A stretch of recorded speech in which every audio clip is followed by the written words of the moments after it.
Hello, and welcome to Jason Cavness Experience. I'm your host, Jason Cavness. I'm also CEO founder of Cavness HR. At Cavness HR, we provide an AI platform to help deliver HR to small companies. We'll also provide an HR business partner. At this time, at Cavness HR, we're raising money on a refunder to help finish our product development. To learn more, go to the QR codes on the screen. Our guest today is Andrea Jordan. Andrea, thanks for being here today. Yeah, thanks for having me. So I always try to start off like a softball question. Hopefully it's a softball question. Okay, let's see what it's Talk about like what you do, some of the things you do for fun, what your hobbies are. Well, I'm a parent, so my hobbies and my kids' hobbies are almost, that Venn diagram is almost a circle. I go to the trampoline park a lot. I find myself spending a lot of time there. And I watch a lot of Disney Channel shows. But I think for me, for fun, I like to read. I'm a pretty boring person. I was the only child, so anything that gets me to use my imagination is something I really love. And I actually love writing a lot, so that's my creative outlet.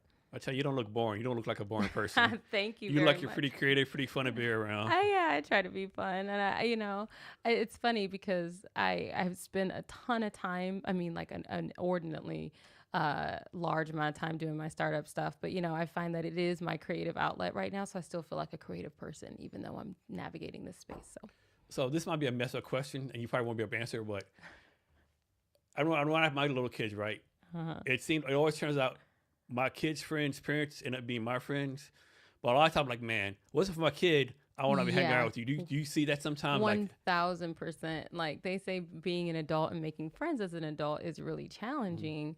And it's true because a lot of times we just sort of like do our own thing and go home. Being a parent is the one thing that I found that makes a little bit of a difference in that. But, being the reality of who I am, I find that a lot of times my kids' parents and I wouldn't naturally have encountered each other in our normal sort of social ecosystem if we didn't have kids together. So. And how old are your kids? 8 and 4. So do you find that you've been an entrepreneur, and we'll talk about that later, right? You've been an entrepreneur, like helps you parenting, or like is like shows your kid like how to be a role model or anything like that? Like you can do your own thing versus just being 9 to 5. Yeah, I think that's the goal. My son, for instance, has identified as an artist since he was 2 years old. And when I was, sort of a cog in the larger machine, when I was working for the federal government, I loved the mission of the work that I was doing. And yet it was so uncreative that it was difficult for me to show him an example of how you create your own thing, you go your own way. And sometimes that means you work more, sometimes it means you work less in terms of hours, but you are the one that's driving your own vision. And I feel so much more comfortable being able to show him what I'm doing now, because he can see that you can drive in that direction, and also that it has a cost, and that you can build the capacity to pay that cost, and how to keep things in balance, and that you can make those decisions and all those different kinds of things. Like those are the things that I wanted to show him. So I do feel like it gives me an opportunity to do that. So how you balancing everything, right? Being a sharp entrepreneur, parent, Yeah, you sort of. I think that I've always been here. I've been a working mom since my son was maybe 4 months old, and I was working before then as well. I think it's less. I think this is scientifically proven, but don't quote me on don't ask me to quote where it comes from, but that we don't really multitask. Our brain just picks one task at a time to really focus on. And I feel like that's the case when it comes to these different selves or these different hats that we wear. I feel like I don't necessarily feel like I have balance. I work a lot on my startup, and then I try to fit parenting in there. And then some days I work a lot on parenting and I try to fit startup stuff in there.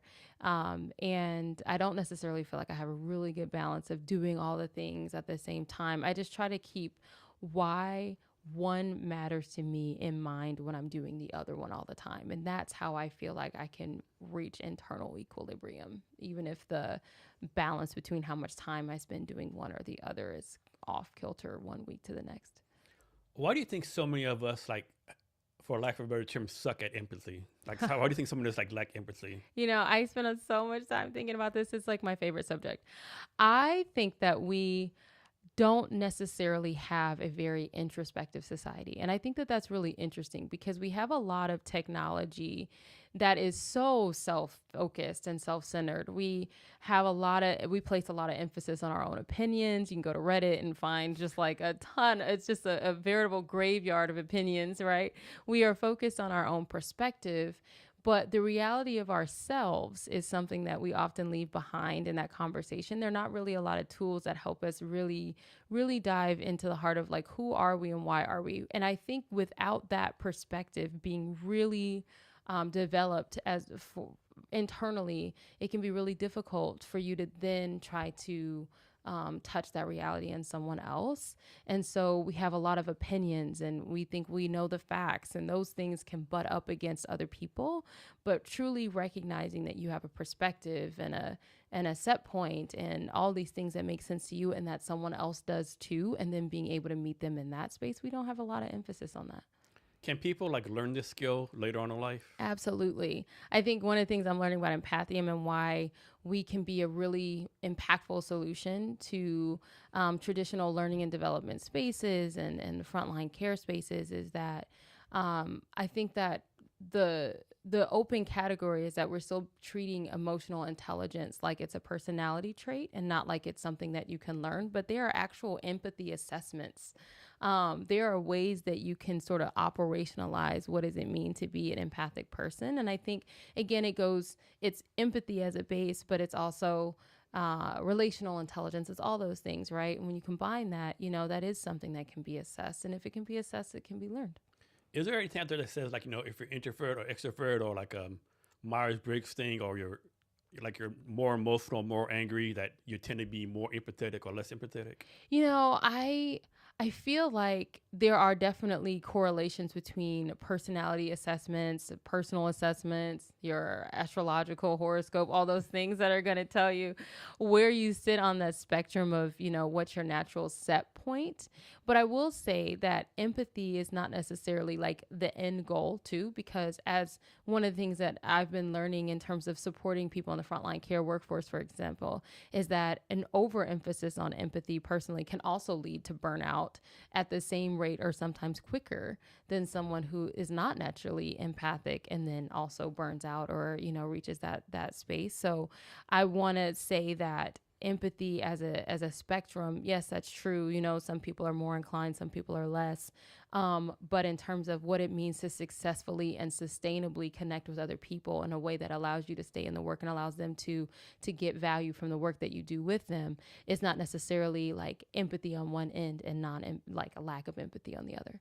So trauma, why is it like suppose two people experience the same thing? Yeah. One person is very traumatic, other person like, yeah, no big deal. Like, why do you think people react different ways to different situations? Yeah, I think that's a really good question. One, I love bringing the idea of trauma into conversations because I think that our cultural understanding, our social understanding of what trauma is at a point where it can be evolved significantly. I think like our anecdotal of understanding of what trauma is and how it's experienced is a little bit behind the reality of how we're experiencing it. So I think that when you introduce the idea of complex PTSD, which means people who already have a set point of within their developmental experiences, they had other, traumatic elements or what have you, or they've had, ACEs. I don't know if you're familiar with that, but the adverse childhood experiences. When you take, I was using this example with my son earlier because he and I were trying to figure out why we've been butting heads lately. And for me, it's the fact that I feel like with very little stimuli, he goes off the rails. And he feels the same way with me. He's like, I just feel like whenever I do one little thing, you get really upset. And he and I were talking about this analogy of like, if I pour an ounce into a glass that can hold 8 ounces and it's empty, right? And so I just pour 1 ounce in. Is it gonna overflow or is it gonna be fine? And he's like, it's gonna be fine. And I said, why? Because it has space. But if I pour 1 ounce into an 8-ounce glass when it already has 7.5 ounces in it, that same input is going to make it overflow. Why? Because it was already full. And so I think what matters is when someone meets the moment, who were they when that moment came to them? One person may have been completely empty and that 1 ounce did not overwhelm them. And someone else might have been almost completely full. And that 1 ounce was just enough to sort of be the straw that breaks the camel's back, so to speak. And working with veterans at the VA, working on the front lines of care as a social worker, that all of those things have really gone into my evolution of understanding of how trauma impacts how we show up both individually and with other people. And that's what drives that perspective. So I think there's a saying, like people say, like, give someone grace, right? Mm-hmm. Is there a time when like someone does not deserve grace? Like this person that's gone go too far, he's had too many chances, like you gotta like cut the grace off, so to speak. I can't say that that's what I feel, but I can talk about it from the perspective of being a social worker. So in social work, and I hope that there's at least one other social worker that's listening to this that's nodding their head and saying, yeah, when we do the work that we do in communities, a lot of times we are doing it with people that have been excluded from services elsewhere because they have sort of, activities that were on the no list, so that could be a history of sexual assault and aggression. That could be certain types of physical violence. Social work and community mental health and behavioral health settings tend to be where we get all of the rest of what was left after everyone else decided not for us, right? And because we've had to operate and have to operate in spaces where we can't opt out, that really allows you to see that even those people are humans too, and that they have their own context as well. They have their own whys, and you have to learn how to, I guess, empathize with the reality that there are a variety of different reasons why people do what they do. So I say that to say, no, I don't think that there is a certain type of person that is beyond being able to see empathetically, at least. That doesn't necessarily mean that everybody is going to make different choices when provided with the opportunity to do so. And I think that matters more. How long were you a social worker? So I graduated in 2015, and I always will be a social worker, but I was in direct practice until 2018, and then I transitioned to higher education, and I was teaching it full-time in a social work program through COVID into 2021. Let me ask you this. So social workers don't get paid a lot of money, do they? Period. No. And so if someone's a social worker, it means they really love what they're doing, right? Yeah. Okay. Yeah, I think so. I think that it means that they, and a lot of the people who come into the field are people who came through it too. And that's the reality of, I think, a variety of different, professional spaces, but it's certainly true in social. My mom was a social worker. We rarely had a ton of money. I remember one time I actually asked my mom, like, so you help people get food, but like our refrigerator is looking pretty empty. Like, how does that work? So, we have that value system that drives us. So when you're a social worker, how did you and other people like prevent from getting too personally involved with your clients? That's a thing. And I talked to my colleague who is our UX researcher and is also a social worker still in direct practice. And she's like, I kind of like disregard that, I mean, you want to have a professional balance of, I don't want to, engage in transference or countertransference or compromise that person because I'm showing up too personally. But I think how much I show up as a person is something that is different depending on who you are as a professional and also the population that you're working with. Some people choose you when they have the ability to choose the person that they work with. They choose you because of who you are. And so then it becomes, kind of a disservice to not show up as your full self. But I think you have to calibrate what's your audience. Like when I was working with homeless teenagers, I was 26, right? And so at one point I wanted to show up like I wasn't almost their age, and then there are times where I realized like it's actually a strength for me to show up that way, so I think it's always in flux. The book will tell you one thing and then reality will tell you another, which is honestly the point of empathium too. So it's totally random, right? Yeah. Oh, I love it. So I one time I was this female comedian on TV, right? Okay. And she was a former social worker. Okay. And she told a joke about how this dude tried to holler at her. And she's like, dude, you're unemployed. I know you have no car. I know you're like, what were you doing, right? She's like, this dude must have the the best confidence in the world. Like, I know all your shit you're going through, right? Right. Like, what you gonna Exactly. do? Take me to under the bridge for, like, for dinner, you know? So any situations like that where someone like try to get you or whatever. Oh my God. You know, it's so funny because, like I told you, I worked with transition age youth. So that was 18 to 22 and I was 26. So, I mean, pretty consistently, Yeah. it's an interesting time to work with young people. They are, almost young, almost grown, Yeah. and they want to be in both spaces at the same Yeah. time. But I will definitely say my billable hours through the roof, Yeah. because they always wanted to be in my office. And that was something that at the very least I could take advantage of from a billing perspective. But, I have had parents of young people try to shoot their shot. And I'm like, you do know that on paper, you're an absolutely awful human being and Yeah. I'm not going to go for it. Yeah.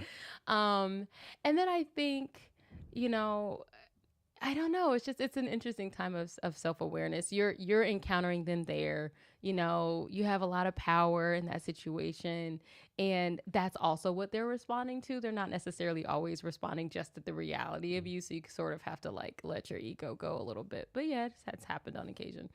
So let's say somebody's out there, they're a sophomore in college, and they really want to be a social worker, but like, man, that money kind of sucks, right? I gotta live, right? How do you recommend they balance all that stuff? The first thing I say, and this is something that I learned when I was teaching, is that we need to stop with the propaganda that you have to be broke to do any job.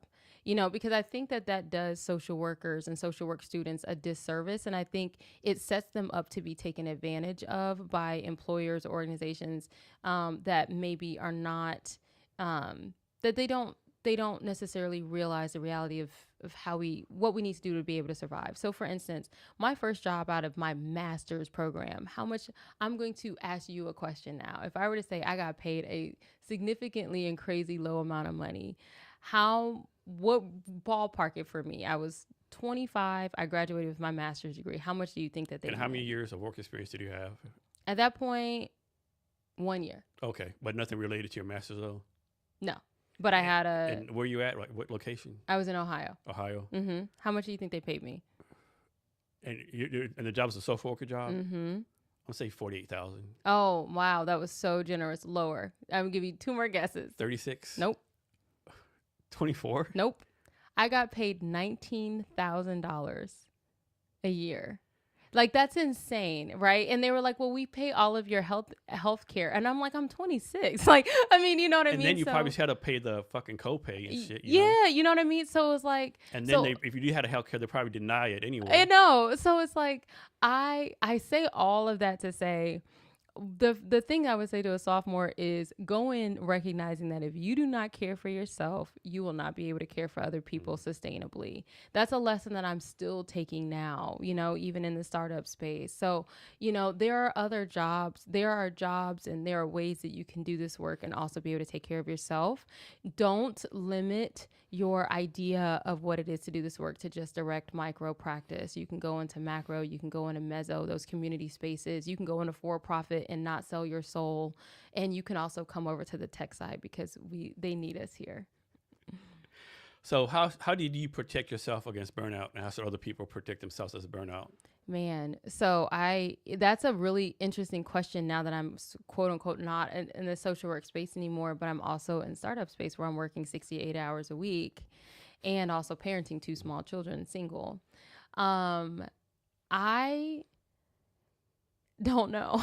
I think that it comes from recognizing that you can do the same quality of work with less time if you can figure out how to optimize some of the work that you do. I think it comes from building community and understanding around the fact that some of the work that we do is really, really, really hard, that there needs to be an opportunity to have an outlet for.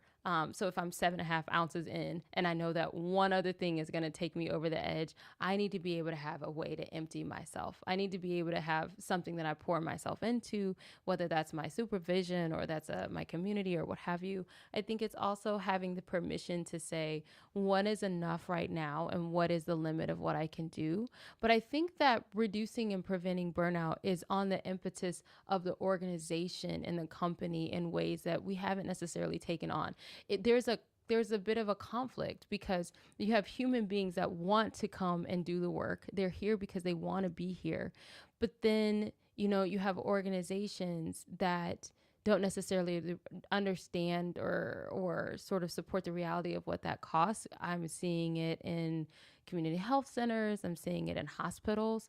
I was talking to a physician that I really love. Her name is Dr. Karen Scott, and she is an OB/GYN. She is an ethicist, an advocate, birthwork supporter, and innovator. And originally I could see her respond to me saying burnout and what I was doing with empathium.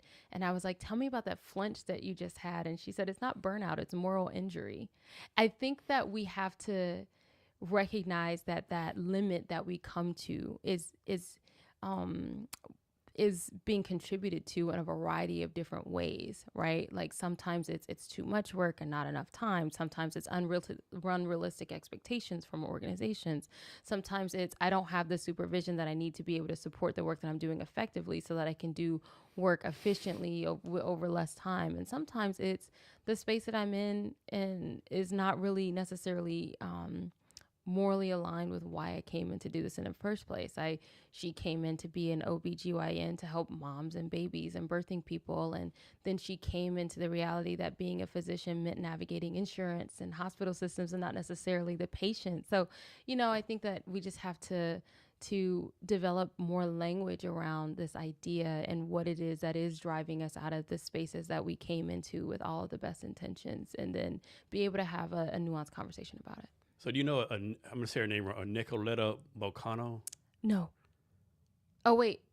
This might be somebody. Tell me more about this person. So she just made a comment, said that she's rooting for you. Oh, yes, I do. I just Okay. met her. She's Okay. I met her at Seattle AI Week at AI House for the panel that we just did, Coach Mode She's Building Anyway. Yay. Hi, Nicoletta. So let's talk about that panel. Yeah. Several questions, like how did you get involved? Like, did somebody reach out to you to be on the panel? Yeah. Okay. So when I won the pitch at AI2, when I won the Pitch Please event in June of this year, a woman named Lindy Tardif reached out to me. Let me stop. So Lindy, if you're listening right now, you need to come to the podcast. It's a great experience. So, she said she's not chatty enough to be a boring person. Like whatever. Like yeah.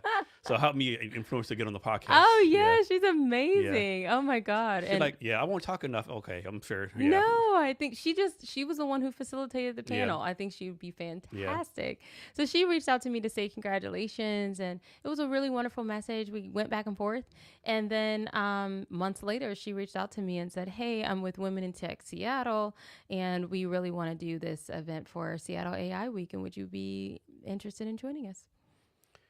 And so, what did y'all talk about on the panel? Yeah. It was like questions you already knew. Like, who was like the panel, the MC for the panel? So it was Lindy and her colleague Eileen. Okay. And so Eileen Lambert? Yep. Okay, I know her too, yeah. Yep. They were the representatives from Women in Tech Seattle. So they're the ones who facilitated, and we got the questions in advance. I did the panel with Nicole Doyle, who is doing Aspire. I don't know if you've had the chance to talk to Nicole. She's dope. I think that you would have a lot of overlap actually between what you're building with Cavness HR and what she's building with Aspire.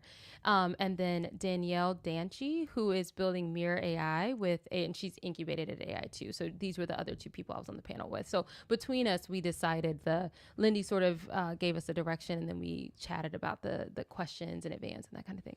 Did you do anything else for AI Week, like attending an event or anything? Well, I would love to say that I also on Thursday night was a participant in the Tech at Night Founders Live Google and Google DeepMind event, pitch event, and that I won it on Thursday night. So that's the other thing that I did for Seattle AI Week. I only did things where I would be a winner. I'm a Virgo.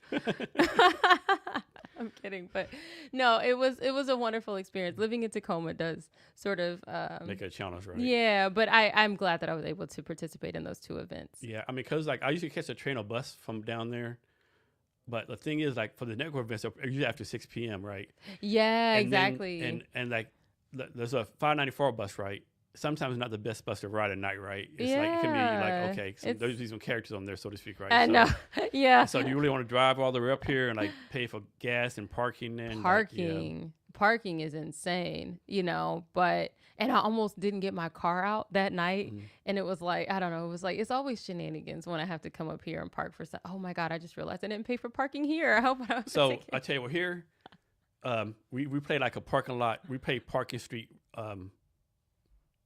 roulette here, right? Yeah, no. Because supposedly the rule is they won't take your car away until you have 5 tickets.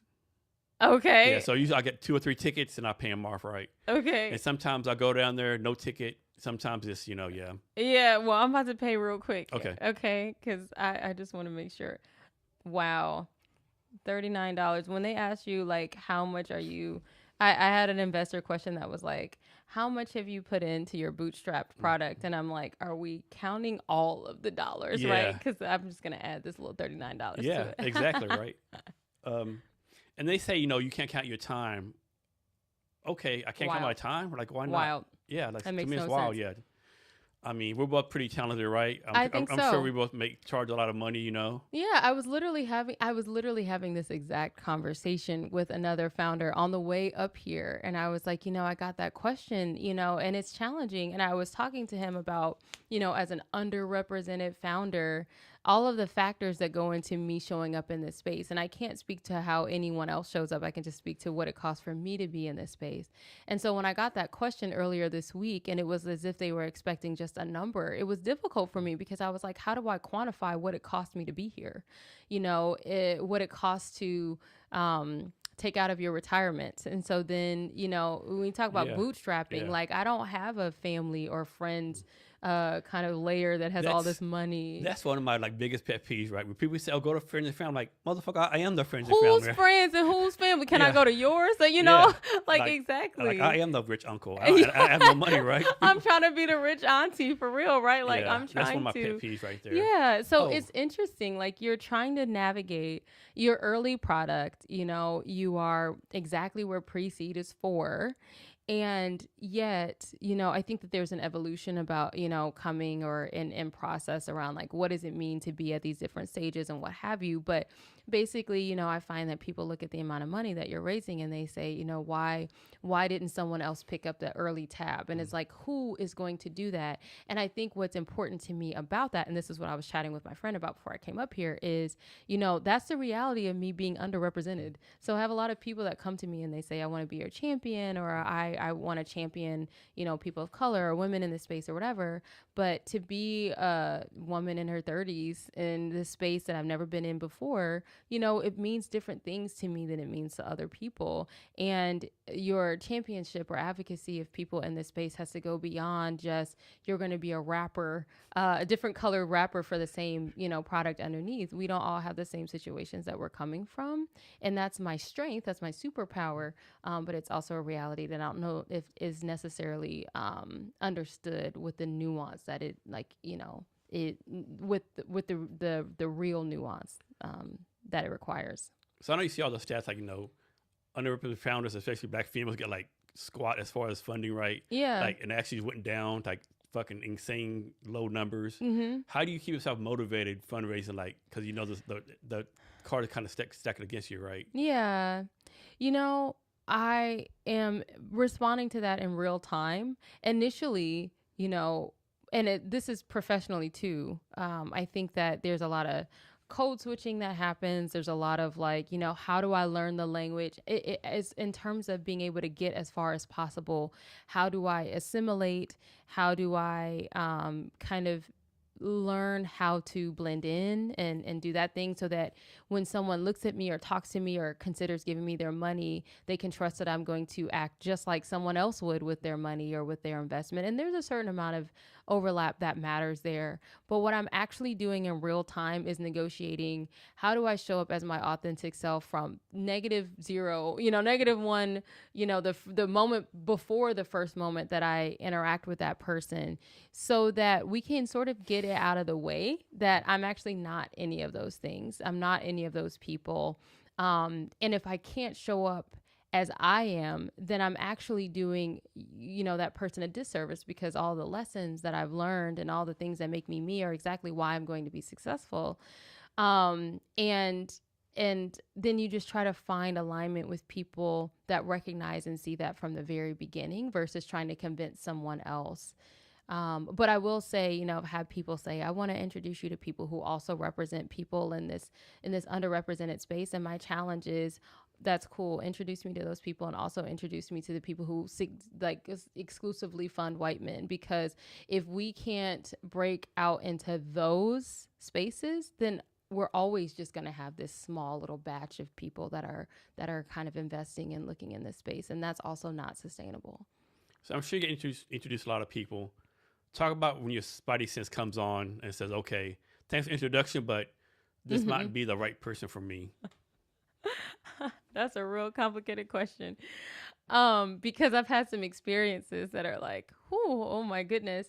Sometimes in the interest of being safe and signaling safety, I have had people do the exact opposite, where I'm sitting in a situation and it's like they're just leading with all the things that are different about me, and it feels very much so like they want to be congratulated for, championing people like me, versus really understanding, like sometimes I want to know, have you ever met another Black person though? Like, have you workshopped this conversation with them? Have they been able to give you feedback? Because this is very uncomfortable.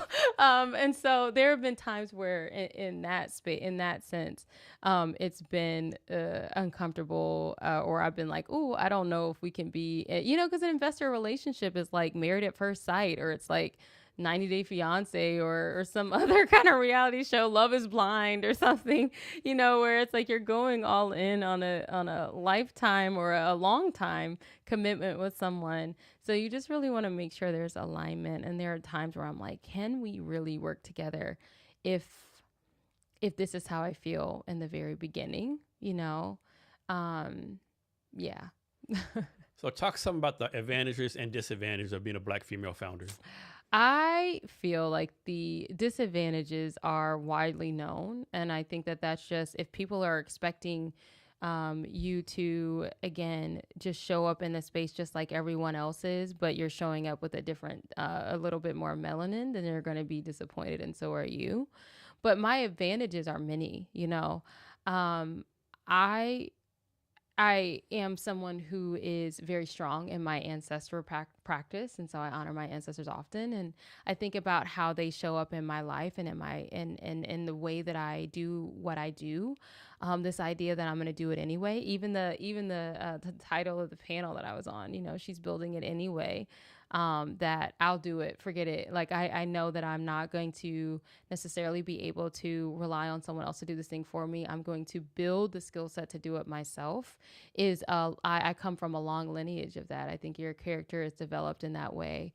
And I have good character because I have had to develop good character. I think, the fact that I'm getting divorced, the fact that I'm a single mom, I had an investor tell me that being a single mom might be something that scares investors away. And I'm like, well, if they are going to be afraid, they should probably run now.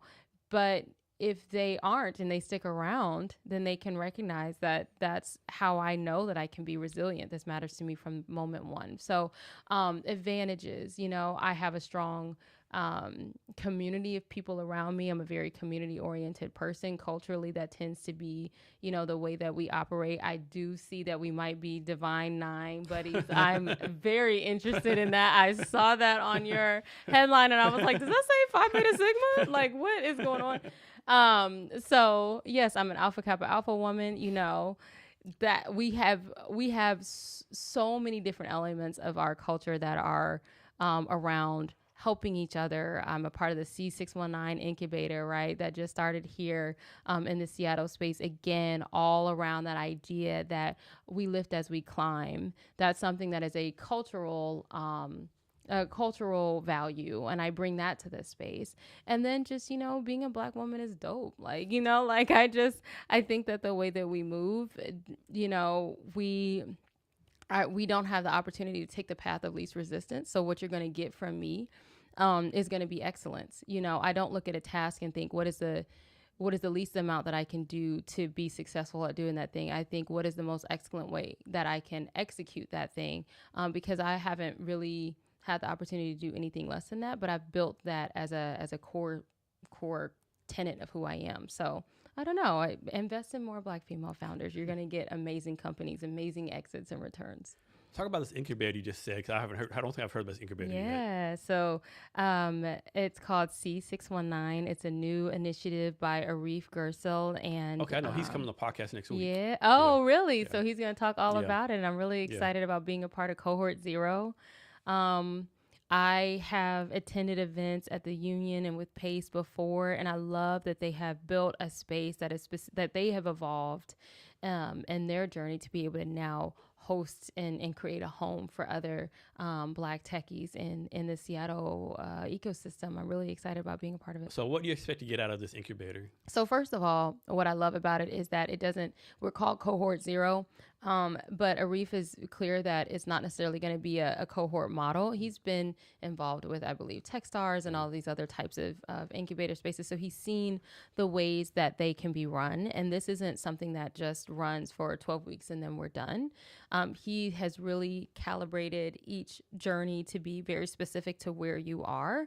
And he's very interested in understanding what your goals are. So I'm expecting to get a very highly personalized experience that lasts across a lifetime of empathium, mentorship from people who have done some extraordinary work, not just here, not just in this Seattle space, but also nationally and then also globally, so that I can get a lot of different perspective there. I'm expecting a lot of real strong community with other innovators and creators that have a variety of different cultural contexts, because most of the people I've met out here, especially people of color, aren't necessarily from the Pacific Northwest. So I'm excited about that. And then I'm hopeful for, developing the skills that I need to be able to be an executive and be a CEO of a company, because, there are a lot of different ways that people are. I think the AI, we talk a lot about AI and what AI does. For me, what AI did was allow me to be able to penetrate the startup space in a way that I wouldn't normally have been able to do. And so you're getting a lot more people that are in this space and doing the things, but they don't necessarily come from the same orientation. And that's what C619 wants to be able to do, is to level the playing field in terms of being able to prepare more people to go out and have those conversations with investors and what have you, and be able to be as successful at closing as anyone else. So Nicole put a comment. She said, yes, I am also the rich auntie. Let's go, rich auntie. Yes. So I think that, for those of us that are holding that down, it can be challenging to be at this point where you are pre-revenue, pre-capital, and also manifesting rich auntie, goals. But I'm betting everything on where I am right now. So what's your advice to someone who's like the only blank in the room? Yeah.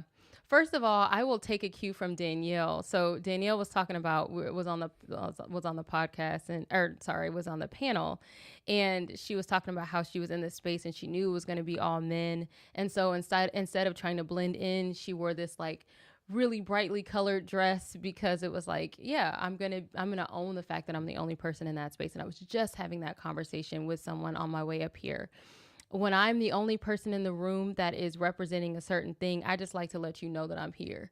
So, I am going to not assimilate or blend in. I'm gonna be myself in that space. So I would say, be yourself in the space. Don't worry about being someone else or trying to figure out how you can code switch your way into being accepted, because the reality of the situation is, if they're not going to accept you there, they're not going to accept you there. So then the only difference is whether or not you're comfortable in your own skin. So show up in a way that's going to help you be as comfortable as possible. Lean into the fact that your uniqueness is your superpower. And especially in the early stage startup space, recognize that when people invest in you in a capital space or in a non-capital sense, they're investing in you as a founder, you as a person, and not necessarily, you as a cookie cutters. They want to know the reality of who you are. Show them that from the very beginning. And a lot of that is going to come from why you're different.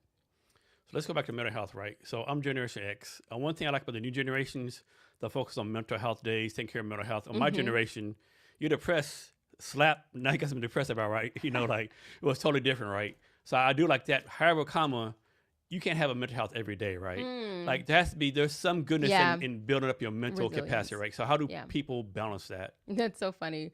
So I think that when it becomes something that's not necessarily separate from who you are, I like to talk about mental health like I talk about physical health.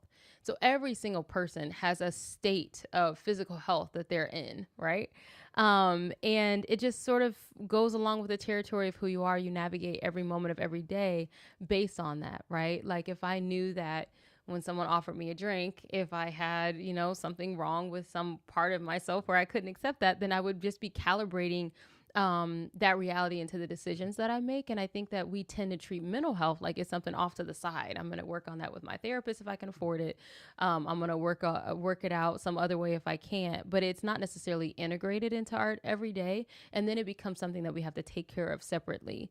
I think that we navigate our mental health all the time. And if we can build space into doing that, into self-care being a part of how we move versus just something that we do when we run out of our ability to do anything else, then we build up our capacity at the same time that we build ourselves sustainably. Why is connection so important? Connection is everything to me. I think that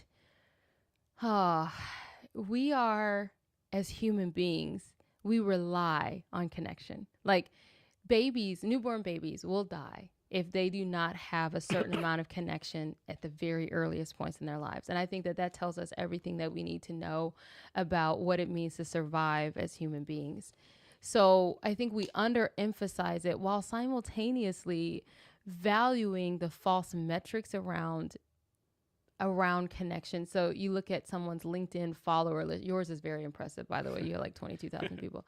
Mine is less impressive. But, way back in the MySpace days, your top 5 and how many friends you have, how many contacts do you have, whatever, how many upvotes do you have on this Reddit post. We value the metrics of what it means to have touched to someone else, but we don't necessarily talk about that from the perspective of what does it mean to have impacted them and be impacted by them. And yet without that, to me, life lacks the nuance that it needs for us to be able to evolve and grow. We don't have the opportunity to care about each other, to meet each other in spaces where we can value that other perspectives are important and to humanize them and all those things. I don't know. You just sort of, you get stuck. It sounds awful to me to think that what I know and feel right now is like the be all end all of where I will be moving forward. That just sounds crazy.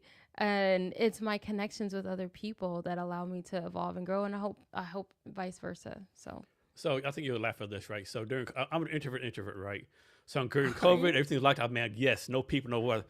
But like the week through, I'm like, if I don't talk to somebody, my wife and kids, I'm gonna fucking kill someone. I was going batshit crazy after 3 weeks. Like I need to talk to someone else. I need to do. I need to see something face to fuck the Zoom, like face to face, right? Yes, exactly. Like we there's this. Now this I know a lot less about, but I think about things like like auras and energy and what do we draw? Where do we draw that from? COVID, talking about trauma, talking about collective social trauma, right? Like that was traumatic. Like being isolated that way. I was sick with that first batch of people. I was flying back on a plane from Tulum, Mexico when they were grounding flights and shit. And I was like, I remember what it looked like at the airport. Now, this was like back when they were telling us don't wear masks. Remember that? That was crazy. But for like 2 weeks, they were like, no, don't wear masks. That's actually the opposite of what you needed to do. Like right there in the beginning.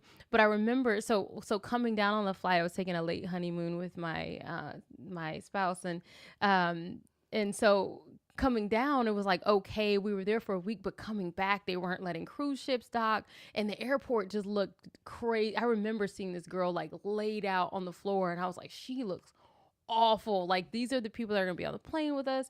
And then this guy was just like coughing and not covering his mouth. I didn't know how nasty adults were until that period of time, people not covering their mouth. So I got sick that first wave.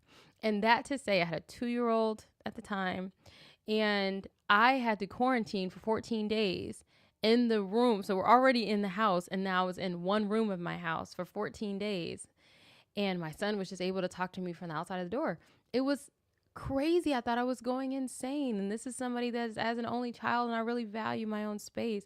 That more than anything, I think, teaches us the value of what it is to talk to other people, but not just other people. I think connecting with other people allows us to connect with our environment, and what's important about the spaces that we share with each other too, and how we care for them, all those kinds of things. I don't know how you can really deeply meaningfully collect or connect with other people and then, just not care about some of the things that we can tend to distance ourselves from. What's taking this? Obviously you had to get quarantined for a little while, but like all these kids, they didn't go to school together. Are there things that have like negative second, third order effects down the line? Yeah, I think that we have not even begun to understand or to uncover the effects of how COVID affected us, and what that quarantine meant for us. And this is what I mean when I say evolving our social definition of trauma.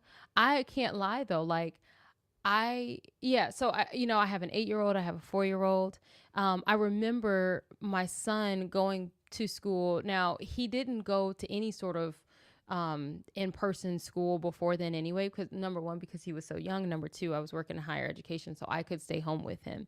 So around the time where he was getting to the age where he needed to be out was also when all the kids were coming back. And I remember it was rough. Like the kids didn't really know they didn't know how to be with each other, and I think, little kids are just tiny examples of what humanity is. I was looking at all of us. I mean, I think everyone got a taste of what it is to be a mom that stays on maternity leave too, and your social skills sort of atrophy a little bit. I remember when I first started talking to human beings again after I had been at home with my baby. I remember one time somebody said something like, "Oh my God, enjoy your baby." I was like, "Oh, you too," or something. And then I thought about it for forever, and I was like, why don't I know how to talk to people anymore? I don't know. I think that's a light example of, some of us had to get into what it meant to interact with other human beings again.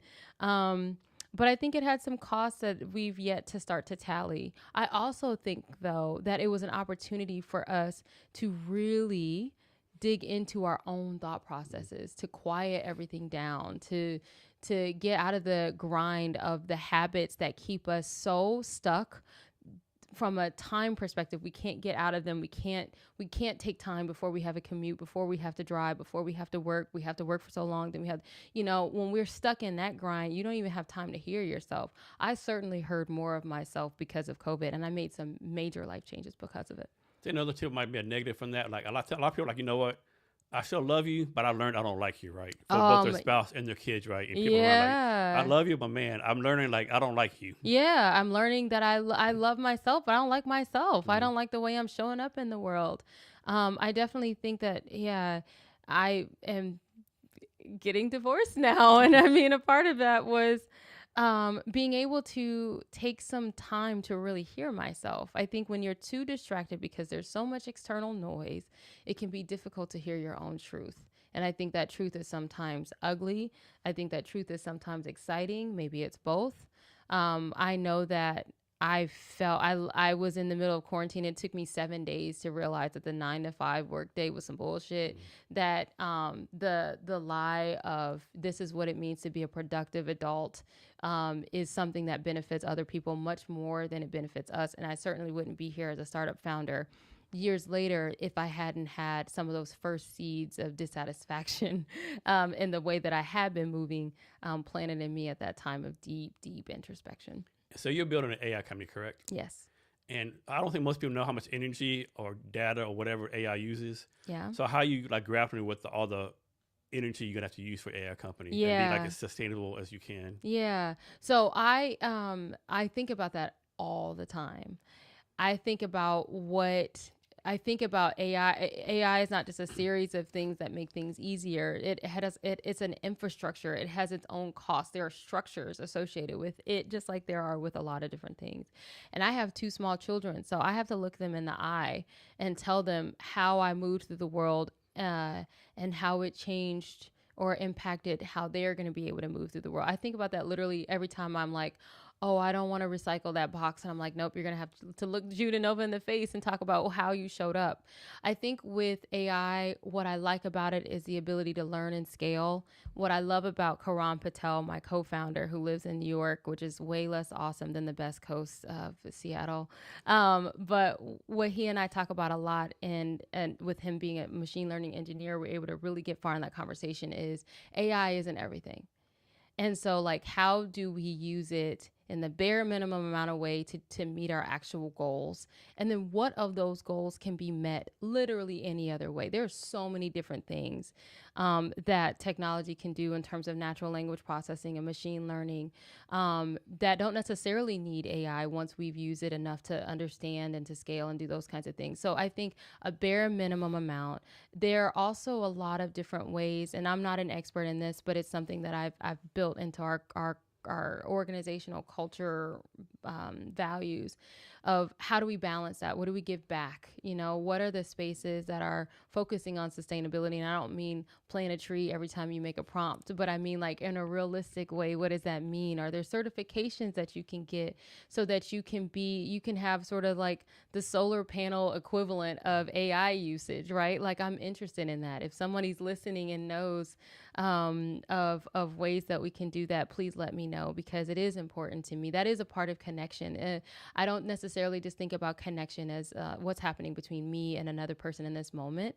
I am also connecting with my children in their 30s and the people that they love, whether or not my children will be able to have children, whether or not they'll be able to do one thing or another, or they're going to be living through the parable of the sower because I decided to contribute to something that was, you know, causing a rapid collapse for us, is a question I ask myself all the time. So I think that there are ways that we can leverage what is, but we cannot do it without a real understanding of what the cost is and without being in balance. So when did you start your company? In June of 2025. You know, I started having the idea mid-May, and like 2 weeks later, I had been invited by AI2 to pitch. And then by the time I launched it, the Pitch Please event was like the very first thing I ever did public facing for empathium. And I feel like we were sort of born. And how many people are on your team right now? 8. 7 or 8. So that's like 3 months, right? 4 months? Yeah, it was been fast. Talk about being able to convince these people to work for it.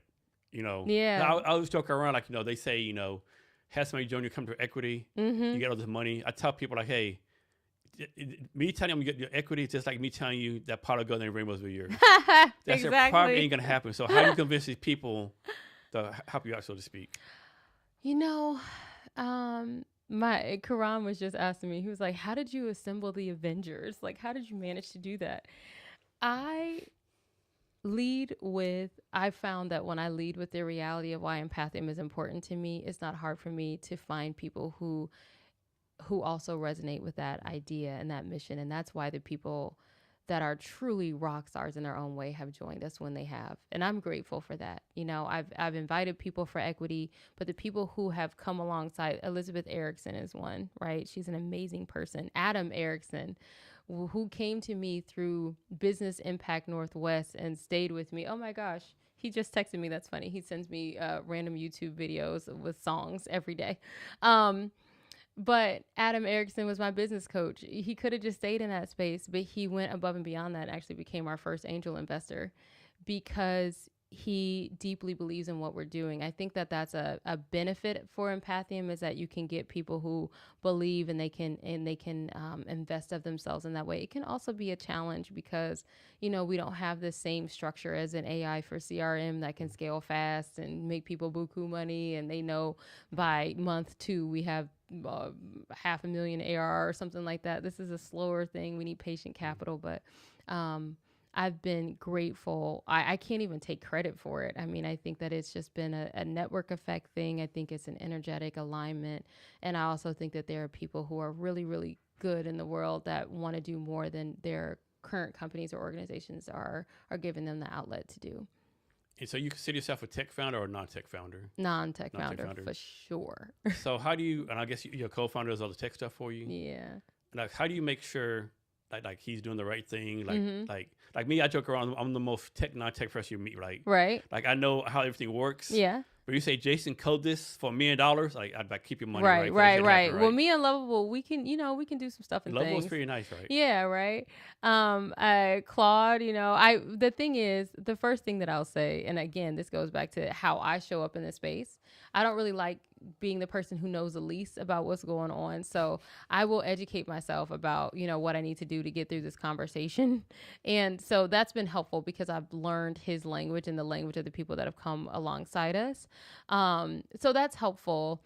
But I have also had the benefit of people like Cameron Carter, who is an amazing person who came alongside us to be our technical advisor, who is amazing, who had built an AI for dental company as the founding CTO, and scaled it to Series B before he decided to pivot, to come alongside and just help us. And so being able to provide Karam with support from Cameron, and again, all of these people just being mission aligned, those are the kinds of things that are helpful. It's like building an ecosystem of care and support around the team that we're building has been really important to me. That way, that you don't just have a bunch of people filling the siloed roles. You're really building a network, an infrastructure for what's going to be the foundation for what you build moving forward. Can you talk about the process y'all went through as far as picking y'all's tech stack?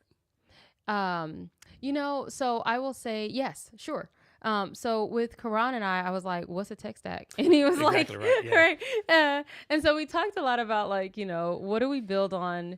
He had to explain a lot of things to me. And then what happened was the most magical thing, Jason. Ashley Wax from AWS startup reached out to me. So we were talking about what is the foundation that we're going to build on, what makes sense. And, when you're in early startup space, it's pretty much like, who's going to give us credits? Like, what is that? That's pretty much where you can start.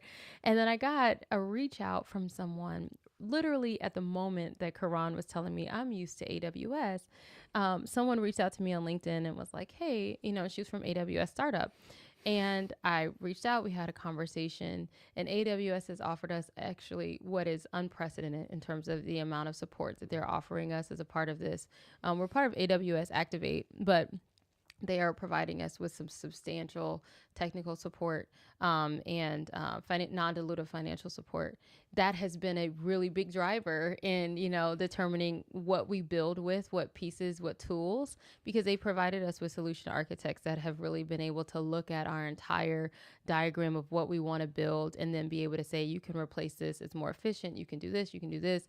And, with 100 plus products in their marketplace, we've been able to build a really defensible, compliant tech stack that we would not have been able to access otherwise with their support. So we sort of started it with, what can we do right now that's feasible and accessible, and then we've had people come along the way that have influenced where we've gone from there. Next, can you talk about how you do your product roadmap, like how you decide what to do next, like your features going on, all that kind of stuff? It's funny because I'm in the middle of doing, and I'm not afraid to say this, like I'm in the middle of a redefinition period in terms of our roadmap.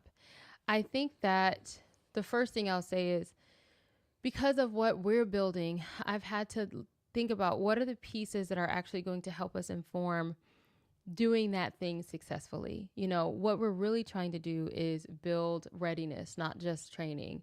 And readiness and connection comes from a deep understanding of what humans are and how they show up. So it's a matter of constantly understanding, where do we need to go first and where do we need to go next. You're navigating a lot of different voices. And like we talked about earlier, when you're able to do a family and friends round, that means that the only voice that you're hearing, for better or worse, is your own, because you haven't had to bring in outside people to drive, how quickly you need to go to the next pace. But when you are investor forward from the very beginning, you have a lot of other perspectives that you have to use to drive sort of your set point. How quickly can you make money? How quickly can you monetize this thing, and for how much is something that does drive your product roadmap, So I think it's a matter of what are the influences I have that are coming into this conversation really early, bringing those into the space, but then also understanding that you were the person that had the original vision, and where is it that you want to go, and listening to myself and trying to understand what I build there, and making sure it's in alignment with the original mission and that I don't lose that. Other than that, it's been advice from people that I trust, people coming alongside. But the best advice I've gotten from people has started with them saying, this is just one person's opinion. You don't have to feel compelled to take it. So I've sort of compiled like a dossier of perspectives, and then I sort of filter it through the lens of my own instinct. My instinct has gotten me this far, and I believe that it will take me, further still. So that's how I determine what do we do when. I mean, and I know that that's not necessarily, Quran might have a completely different answer to that question from a technical perspective, but for me, that's how I decide how we move. So on your website, it says powered by AirCore. What does that mean? What is AirCore? AirCore is our brain. So empathium, the product, the value of what we're building really is this thing that can process a variety of different types of inputs and can then respond in a way that is facilitating the development of emotional and relational intelligence. So AirCore is adaptive emotional and relational intelligence core. And it is what we are right. It's our model of all of these different frameworks and just the output of a lot of different thought leadership and evidence-based and peer-reviewed practices of, professional and personal connection between people. It's this, proprietary mix of all of those things that powers everything that we do. So you talked about this a little bit before, but go more like what is trauma? Like what's the definition of it? All that kind of stuff. Yeah, I think so. When people hear trauma informed, a lot of times they think, well, I don't have trauma, so why do I need this product to be trauma informed? Trauma, pretty much, if you go into the DSM-5, and you were to look up PTSD, you would find more than you would anticipate, right? I think it's been a long time since I've made an official diagnosis, so don't quote me, but I believe across 7 to 11 sections, there are 36 criteria, if off the top of my head, for what it means to be, for what trauma means.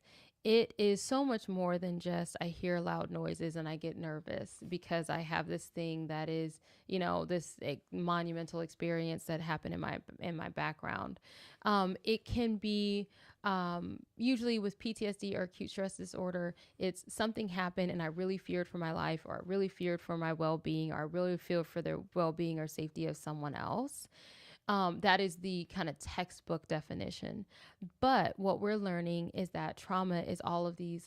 It can be a lot of other experiences too on a spectrum. So we talk about the adverse childhood experiences as a part of trauma. We talk about complex PTSD, things that have been around us in our environment, things that happened in our neighborhood, those kinds of things that were non-normative that sometimes manifest in us and we don't even know. Like most of the people that I've talked to and kind of walked through treating their trauma haven't even realized that the way that they move through the world has been heavily impacted by being drawn to a course that they maybe normally wouldn't have been on in terms of how they relate to themselves and other people because of early experiences that they didn't even know to recognize as traumatic. So I think it's anything non-normative, which at this point is a variety of different things. I mean, the fact that if you and I went to the movies right now, probably the way that we think about monitoring the exits and who's coming in and those kinds of things is going to be so much different now than it would have been before Columbine in 1999 and everything that's happened since. The fact that we have that in this country, the fact that every single day I send my children to school, and I have deep, deep, deep anxiety about whether or not they're going to come home. That is trauma. That's traumatic. And that is not necessarily related to an experience that I personally had, and yet it sits with me. So I think that the conversation around trauma is nuanced. So here's one for you. So this is my trauma, right? And maybe you can help me cure this. Mm-hmm. So I was 5, 6, 7 years old, right? Mm-hmm. And I stood up when my parents watched a scary movie, right?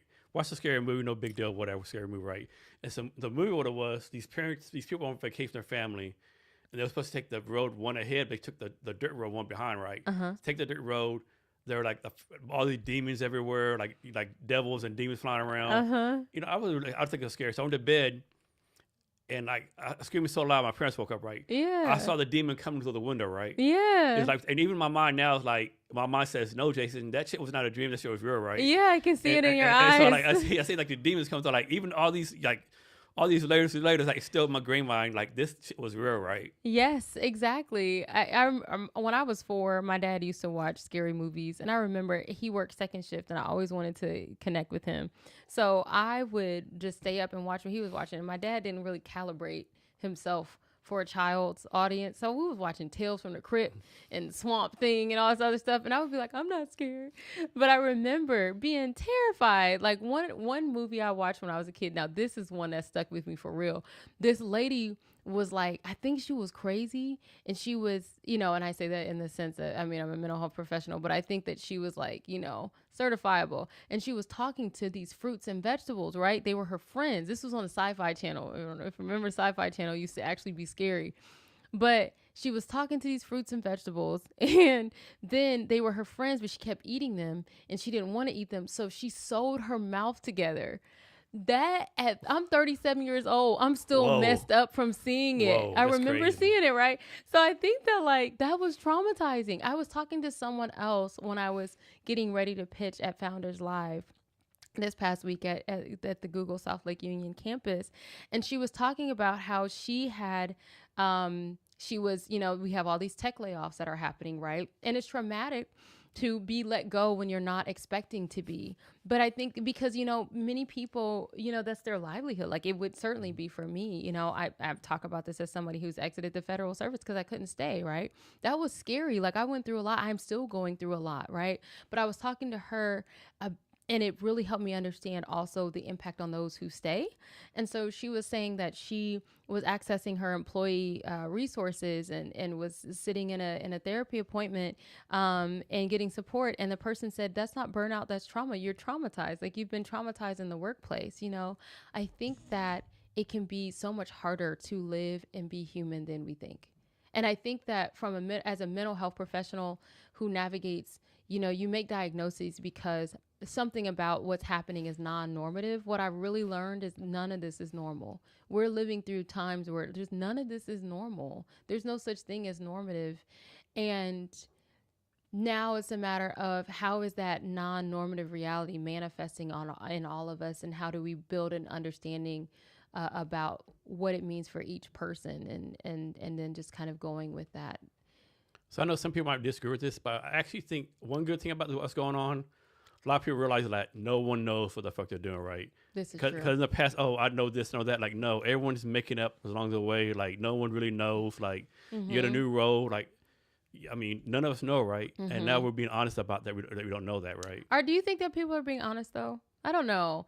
I look at LinkedIn, for instance, and I think about the fact that, you are your brand and you are an early stage founder, and, you want to post and you need to do these things, right? And what drives engagement? Well, telling people what to do, telling them I am an expert. I learned these things, and I know the way to go. And I mean, if you scroll right now, somebody listening, just take 10 seconds to like scroll your feed, and probably out of 100% of the posts is going to be 95% people telling you what to do, because expertise. But should they be telling you what to do? Right. It's like the expertise trap. Like the only way to get ahead is to have answers when, we really should have way more questions. That's one of my pet peeves when someone says I'm an expert. Like someone will say I'm an HR expert. Really? Yeah. Everything about HR.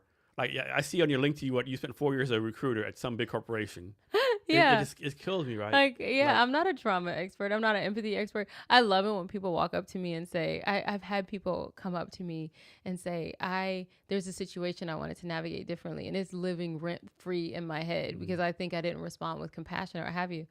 I love that we are trying to do that work. I love that that's a part of a question that you're asking yourself, and also recognize, like, this morning I got up late, but then I was still sort of rushing my kids out the door like it was their fault. Like, I don't always know what to do.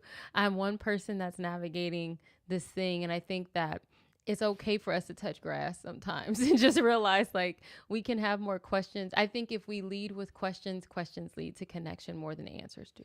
Next, let's talk about the Seattle Startup Community. I want to get your take on that, right? But first, So I have a friend down in San Francisco. Right? I asked him one time, like, why is it? It's like the Bay Area. It's like so startup friendly, Mm-hmm. whatever. Seattle like so much. He answered a question. I think it's kind of true, right? He said, like in San Francisco, all the VCs are former startup founders, right? Where in Seattle, they're mainly like from Amazon, Microsoft. They really start a company. He said to Mm. make it worse in the Bay Area, if someone like makes it, he said like suppose Mary Jane's house coming to $100 million, she invests like 10 million back in startups. She said it seemed like in Seattle area when someone like gets Mm-hmm. acquired, they disappear.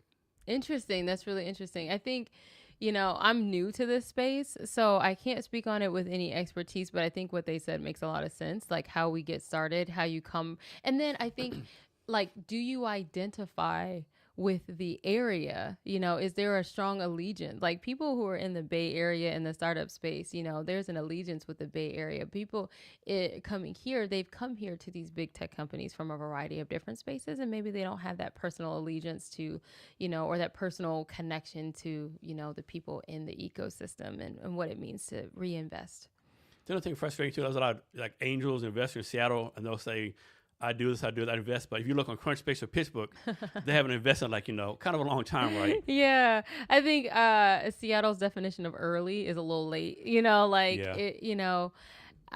You're early, but also you're pre-seed, but also what's your ARR or yeah, MRR is that like. kind of is like a pet peeve too, right? They're Yeah, like then we have like A round metrics for a pre-seed, right? yeah, Like you only have $1 million AR, like yeah. I know. I don't have MVP yet, MVP yet. You said early, right? Right. You said Like if early. you said early, like okay, well early's post C and early A. Like no, Yeah.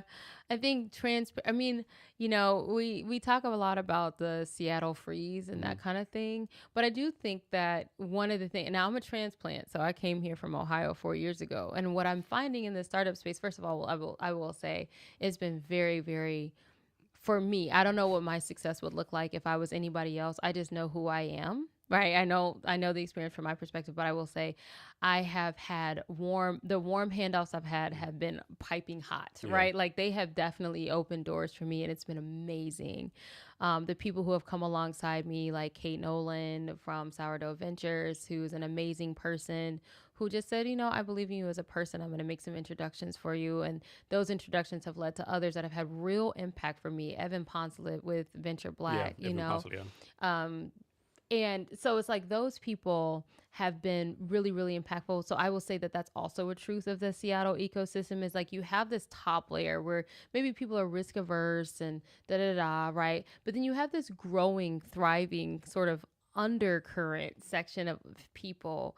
And I found people that are also innovators in spaces that are not necessarily made for them. I think that's maybe why they have been um, or that maybe that's a part of how they've come to take me on and take empathium on in their championship. But that's also true of the Pacific Northwest startup ecosystem is that if you can make a connection, Elizabeth Russo, who is a founder at Aiden, who's doing amazing work in the space that is so complicated for me to even talk about, but she's a geneticist, so she can talk about it better, right? But like those people aren't just like, oh, I'm gonna meet you. They're also like, my value is, can I champion you in a room that you're not in? Mm. And I've really appreciated that because before I could get to that room, that myself, my name is in it, and I think that's also a part of who we are. It's like we also, if you can encounter someone who's also gone through that journey, they're so much more apt, I think, to help you through it. So can you talk about your fundraising plan? Like, are you gonna bootstrap for a while? Because one thing one thing I would defend a lot of VCs for, a lot of founders do try to raise too early, right? Mm-hmm. Way too early, right? Mm-hmm. So do you have a plan for how you're gonna approach that? I'm Yeah. assuming you're gonna fundraise eventually, right? I Down the am road. fundraising right now. Okay. I'm actively fundraising right now. I'm in diligence. We're gonna see what happens. My fundraising plan moved at a fast clip, right? Because like I said, we just started in June and we're already here. I'm raising 1.2 on a pre-seed. For me, it was, can I get early proof points and what does that traction look like? And so even in terms of the innovation that that come out of this week, building out a B2C prototype to say like, maybe that's our growth engine. And, how do we build something that's not a pivot? And I was talking to Louis Newkirk from Founders Live and a couple of other programs that he's a part of. And he said, the B2C and B2B play can be smart. It can be like a peanut butter and jelly sandwich versus it being something that's like, two separate meals, right? So I'm thinking about how do I make a revenue story and talk about that growth engine, and then also like talk about the revenue story, the scalable story, and then also the growth engine. It's an understanding of building an understanding of your product and how it can move, understanding the product market fit, talking to customers, more than one customer every single day. That's a part of how I drive my fundraising, because that's how I've been able to get that early traction. But I think also recognizing that I'm in a highly regulated space as health tech, because healthcare has been our primary focus. And so you have to understand, what does it cost to operate there? And then you just have to be real about that. Like, our lawyer, we have excellent representation with Wilson Sonsini. WSGR is fantastic. They're expensive. They're great though, right? And so you know that what you're going to get is excellence that investors can trust, and that your product can really build itself on. But doing the work to protect your product and what have you, it's not easy. It's not cheap. So I've added those costs up, and then I've just really, they say don't raise any more than what you need to get to the next milestone. So I think it's understanding the milestone, but also understanding that our economic environment is changing, and you have to take into account, where am I going to be at my next milestone? Well, if my next milestone is 6 months from now, will I really be able to go back to the drawing board in 6 months and be raising again? Is that what my investors are going to want me spending my time on? Or do I need to give us a little bit more runway, so we're not running from crisis to crisis? And then I think finally, when it comes to fundraising, I have moved away from what's the next. I'm raising pre-seed to get to seed. I'm raising money now so that I can just come back to you and ask for money again later. And it's like, what is it that I'm going to mapping every dollar to an activity that is going to return in ARR or in revenue, has allowed me to really see what is that amount going to be.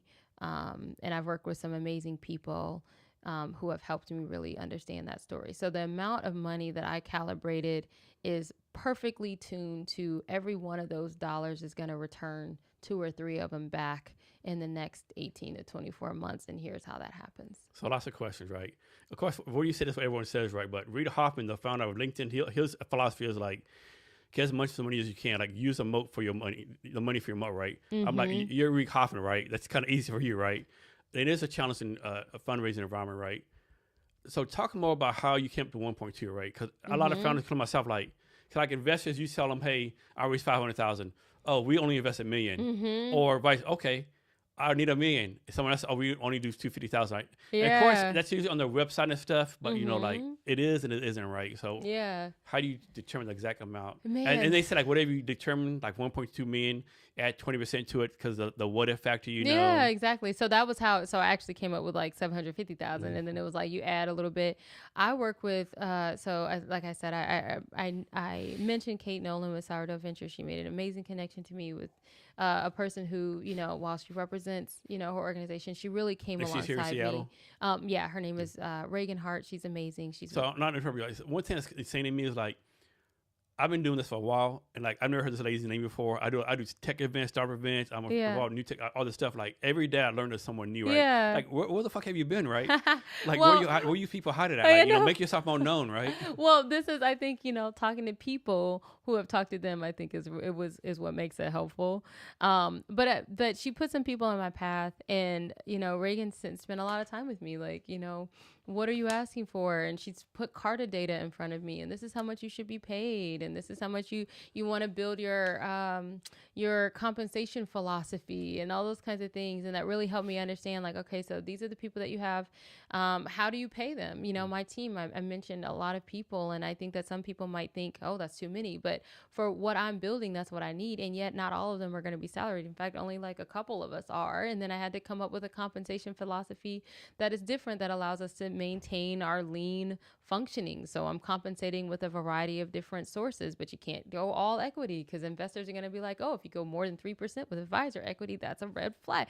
There are a lot of different moving pieces that go into what is it that we need. For Empathium, I know that we need an engineer. We need me at full capacity. And I am unapologetic and also unshy about the fact that I recognize what it means to operate and live as a single mom of 2 in this high cost of living space. And so, I'm not a 23-year-old Stanford dropout living on ramen with 8 other roommates. I have two roommates that are very hungry people. And I don't know if you've met an 8-year-old boy recently, they can eat you out of house and home.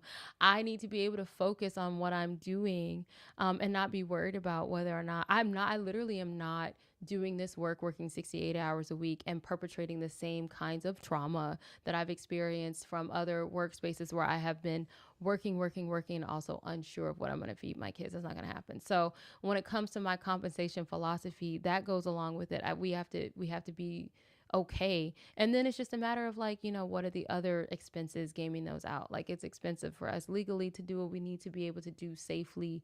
We got our production costs, and then we have that buffer for what if we aren't able to close the next round? What if it takes twice as long as we think it will? Or what if the economy does something interesting or what have you? And we need to be able to be responsible, because I'd rather not have to ask for bridge funding. So all of that thought process, it took me weeks, months. And I still sometimes I'm just like, is this the right amount? What are we doing? What I know is that the real domain expertise, Jason, is being broke. I did grow up with a social work mom. I do understand what it means to make something shake with very little. We've come a very long way with empathium on $0.00. And I know that we'll be able to do that. I know that we'll be able to do what we need to do, even if it takes us a little bit longer, if we're not able to raise the amount that we want to raise. But that's how I came up with that number.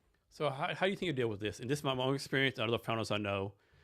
You have a great team, but it's like most startup employees are on 6-7 month mark, they kind of get antsy, like they haven't got paid yet. They have family to take for. So it's like most employees or people helping you out leave 6-7 months. Mm-hmm. How do you continue to work through that? Like everyone leaves, have people stay, mm-hmm. or how do you convince them to stay? I'm on my third iteration of a team. And it wasn't because of anything wrong with the other first batches of people. But I recognized that if it felt like empathium was like extra or something that they were doing on the side, I knew I'm now able to tell pretty instantly that that's not something that's going to be sustainable for us. So it's a matter of keeping people motivated and being able to say, I'm not doing any deferred compensation, because that's crazy. That would get us into it. But it is to say, what is it that makes this person motivated for continuing to show up? I think it's valuing them and recognizing that you can say, we're pre-capital now. What can I do for you, though? Is it what can I do that feels like a value add for you right now? Is it promotion? Is it mentioning your name? Is it promoting that you're doing this work with me? Is it giving you an opportunity to stretch in an area that you wouldn't be able to stretch in if someone else was going to hire you to do that? Somebody's, a lot of times we don't hire people to stretch or grow or change or evolve or experiment. We hire them to do exactly what we need them to do. And yet I have the ability and the flexibility to say, who are you? And also, who do you want to be and how do you want to grow? And I give people a platform to be able to do that. And because of that, they have a return on their investment in me and in this team. And so it's a matter of grounding people in, yes, in the future, we'll be able to compensate you as a consultant or on a pro project basis or what have you. But also our superpower is the fact that no one else is telling me what to do. So I do what I want. So you can come here and you can do the thing that is really needed for us. And then also you can explore, and people have found that to be really exciting. That's one thing I'm really proud of. Everyone who's like quote unquote help me out, I was able to get them a really nice job afterwards, right? Yeah, exactly. That's something I'm really proud of. Yeah, right? It's like if you're here for a good time and not a long time, let's get into that. That's okay, because it's okay that that's what you've aligned for getting you to that next milestone too. That non-capital investment that people make in you is also really important, and there's strength in saying this is a short-term engagement. How do we maximize capacity together? So you're on LinkedIn all the time. I have an A team of the best employees. But my thing is, right? I'm not on LinkedIn all the time. Yeah, I have a hate-love relationship with LinkedIn. We'll talk about LinkedIn in a minute. But do you really have A people, right? Because you think about it, especially in Seattle, right? If they're really A people, they're working at Amazon, Microsoft, making big bucks, or they're starting their own shit, right? Mm-hmm. So how do you balance so you can't get A players? Of course, we have A players, of course. But if you can't get A players, they say don't get B players, hire C players. But if you can't get the A players, you got to get somebody, right? You got to get somebody. Yeah. So early on, it was like the Microsoft folks, and I have some people that have been amazing early parts of Empathium's journey. Shrikant Repair and Safari Yousefi, who were my friends who also worked at Microsoft, who helped me understand all this stuff in the earliest stages. They could do it because they could afford to do it. My strategy now, though, is I have come to find that there's value in what we call an old head. This is what we call it in the Greek world, right? Somebody who's been through it, who is, like I said, I'm a part of Divine Nine. That's just who I am. So somebody who's been on the yard for a long time. I am finding a lot of value in people who have come to a point in their careers where they're like, I can literally do whatever I want to do. I'm choosing to do this. I'm not desperate. You don't have to pay me right now because I don't need your money. I'm here because I want to be. And it doesn't necessarily mean old in age, but in an experience. I'm finding that people who have had some successful exits or whatever, or successfully been able to kind of navigate the startup space, and they want to come back to you for that non-capital investment. That's like half my team is like people who don't need my money, so it's okay that I don't have any. And also then you get that expertise of somebody who's done it before, and then I think bringing them on in strategic capacities to say, like, if you can only be here for a short amount of time, how can I honor that, and how do I come ready for that? So like my strategic advisor bench is deep and it's dope, because I think we've learned how to work together on their limited amount of time.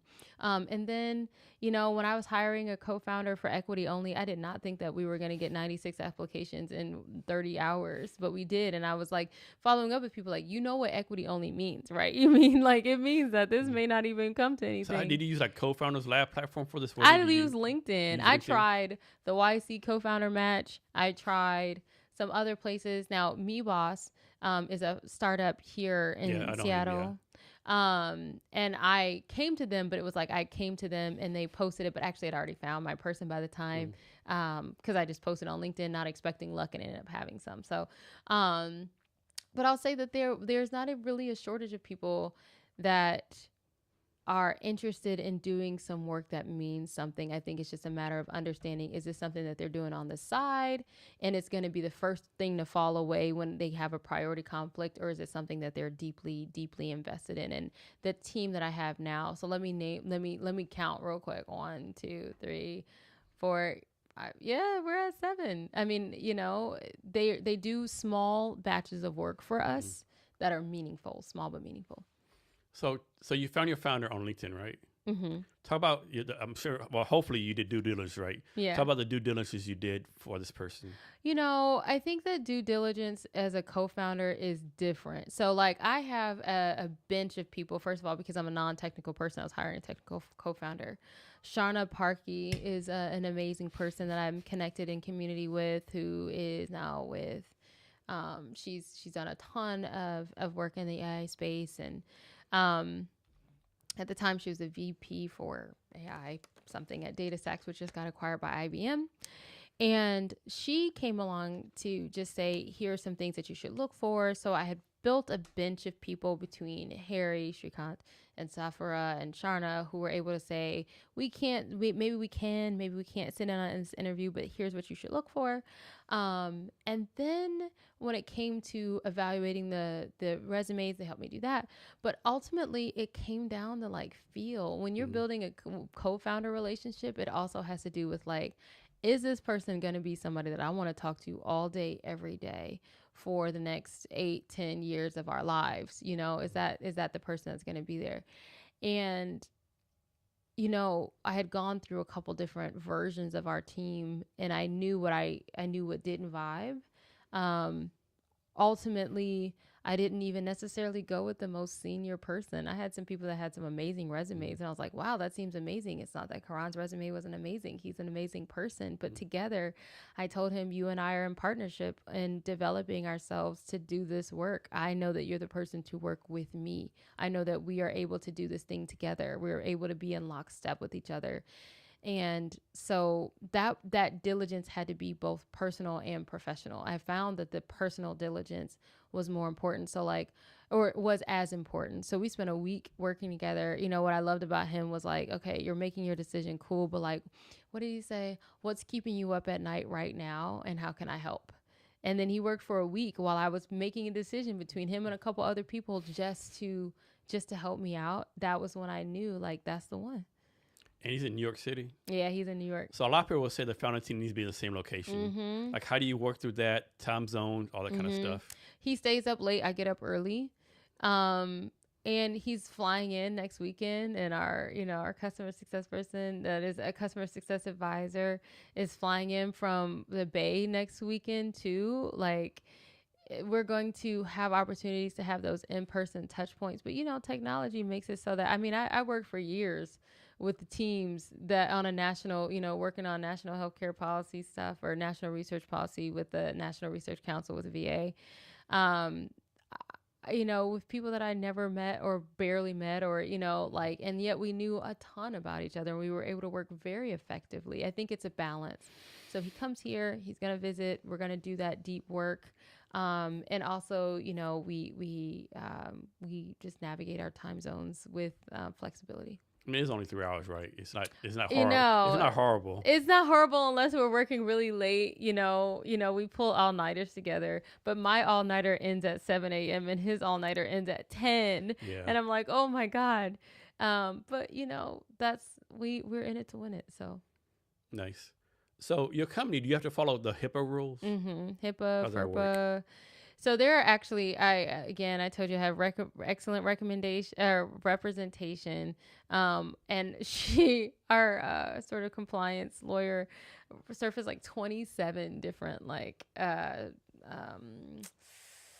compliance factors that we have to be mindful of because, we want to go into university spaces as well. That's a whole different type of regulation. So you have to go on a sort of compliance roadmap. What's been helpful for us in terms of our infrastructure and why we chose some of the things that we chose with AWS is that AWS in and of itself is already compliant.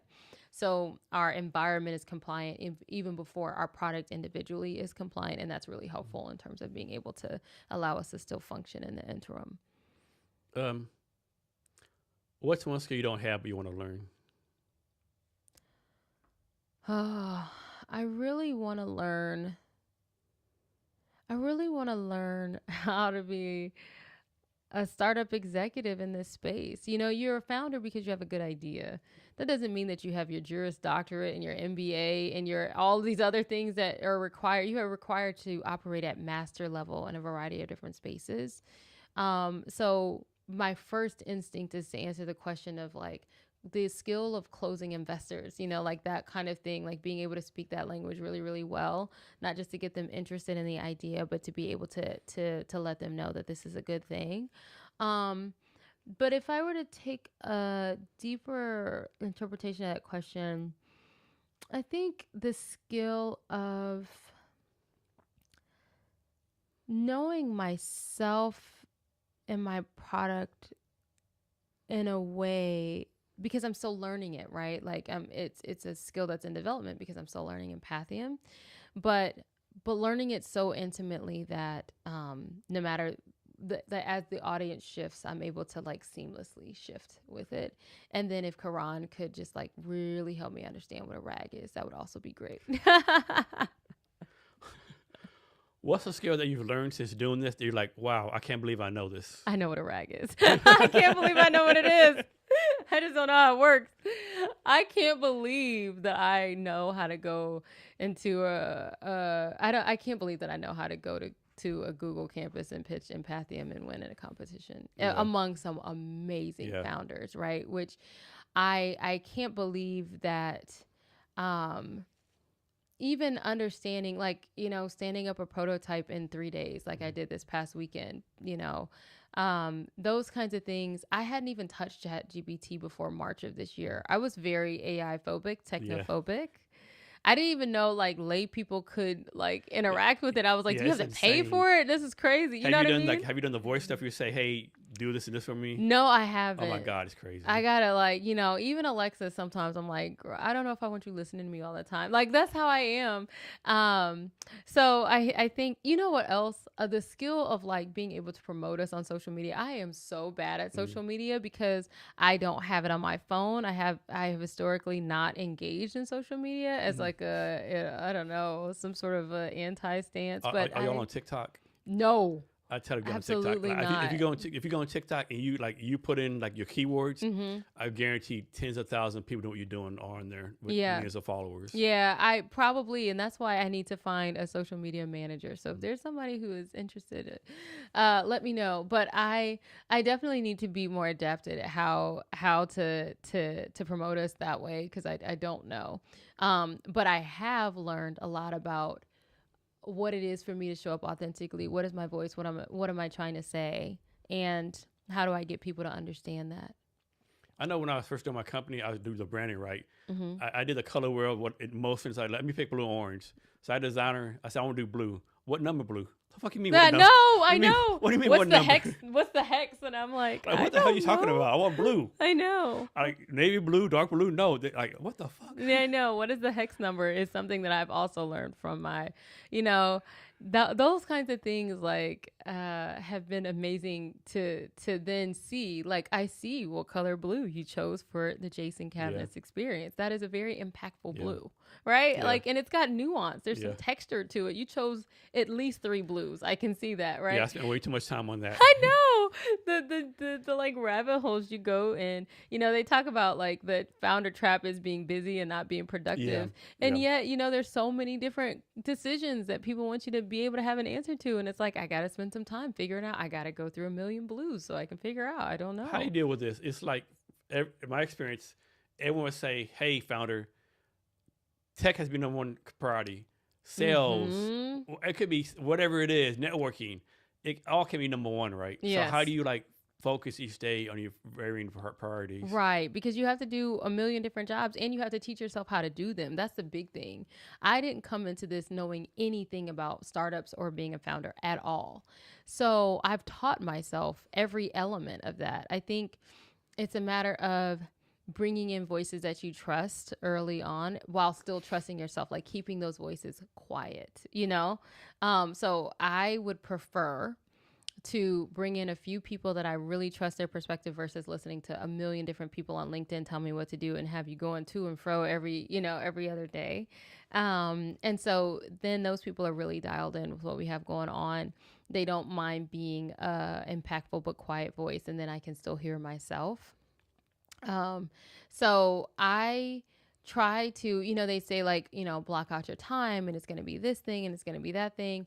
I have not yet found the calibration of like, today I'm going to do all of these tasks and then tomorrow it's going to be these, because every day, again, you have to do that work every day. You can't just be like, oh, Tuesdays and Thursdays are my sale, you have to do it all the time. But I think, finding the point of overlap between them. So it just feels like, if I'm getting really good at one thing, at least that's touching a variety of different spaces. And then it's sort of a shortcut before going into like, developing a pitch for investors and then developing a sales pitch and then developing a customer, discovery session that has some similar beats. So when I get those beats right, then it's like, okay, I don't feel like I'm doing 3 different tasks. I feel like I'm doing 3 different flavors of the same thing, which is talking about what we're doing and trying to get people on board.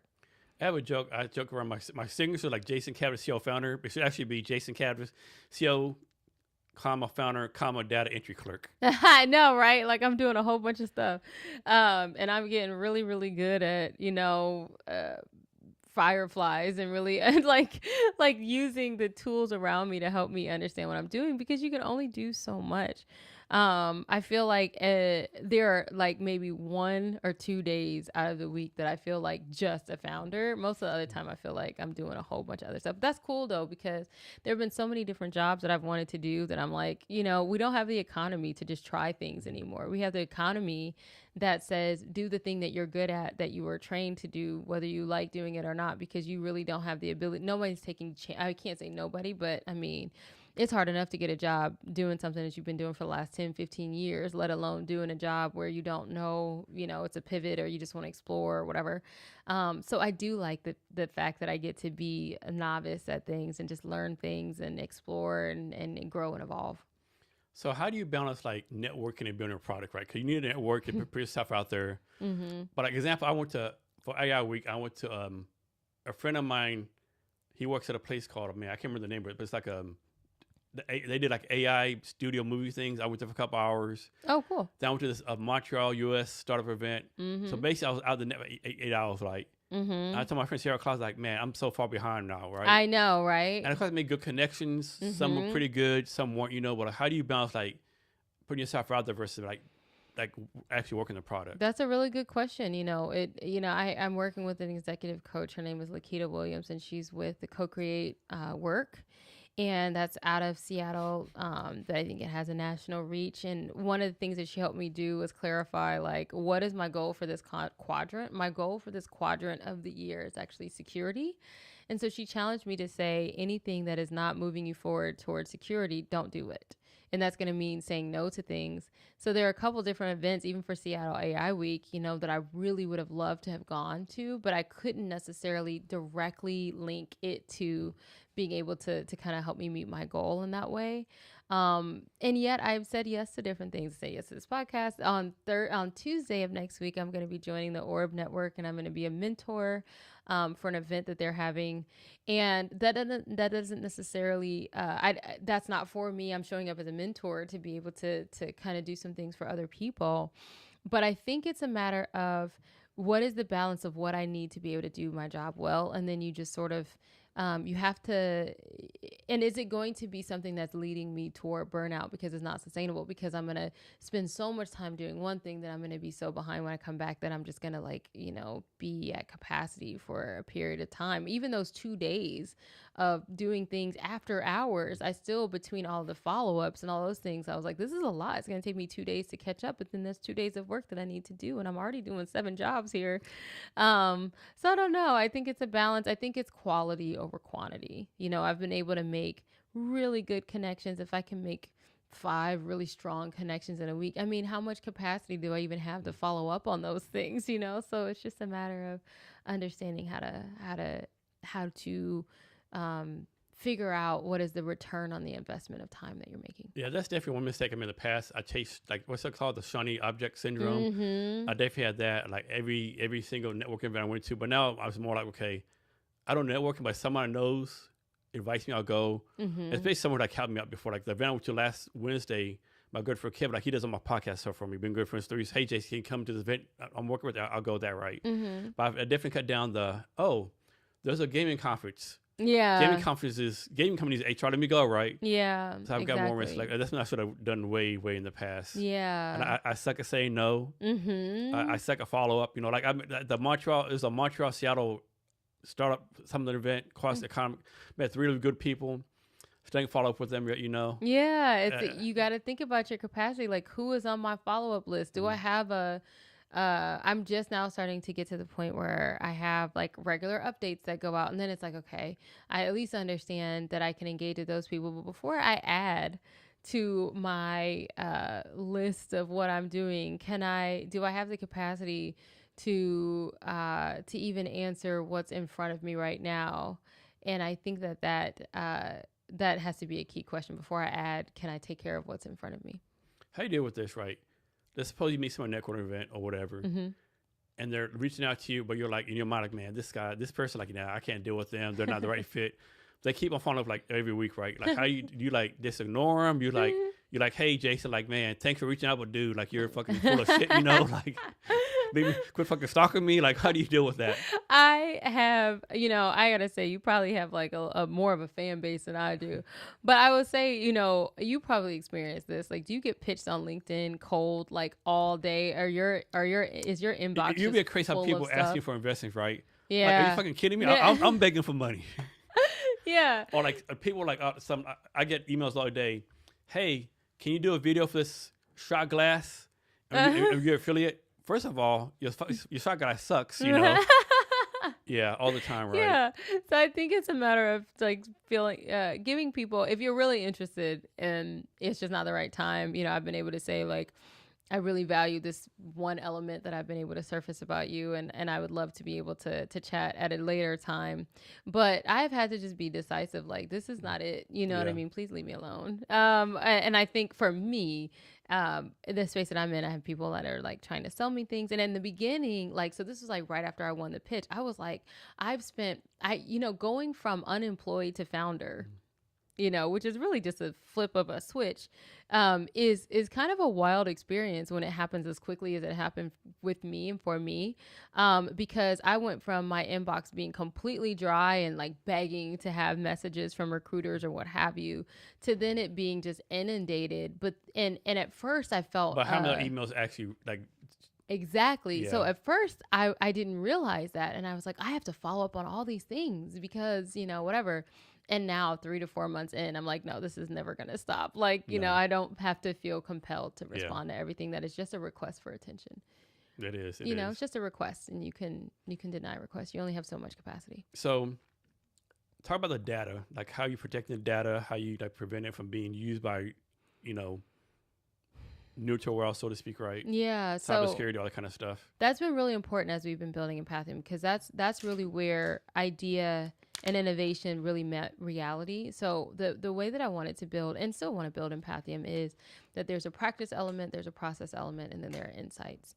And in general, that sounds fine. It is fine. But when you talk about like highly regulated fields like social work, therapy, physical and mental health, that data actually belongs, especially if it's, the data for the individual user belongs to the user. So if I'm talking about the B2C version of empathium, now that belongs to me.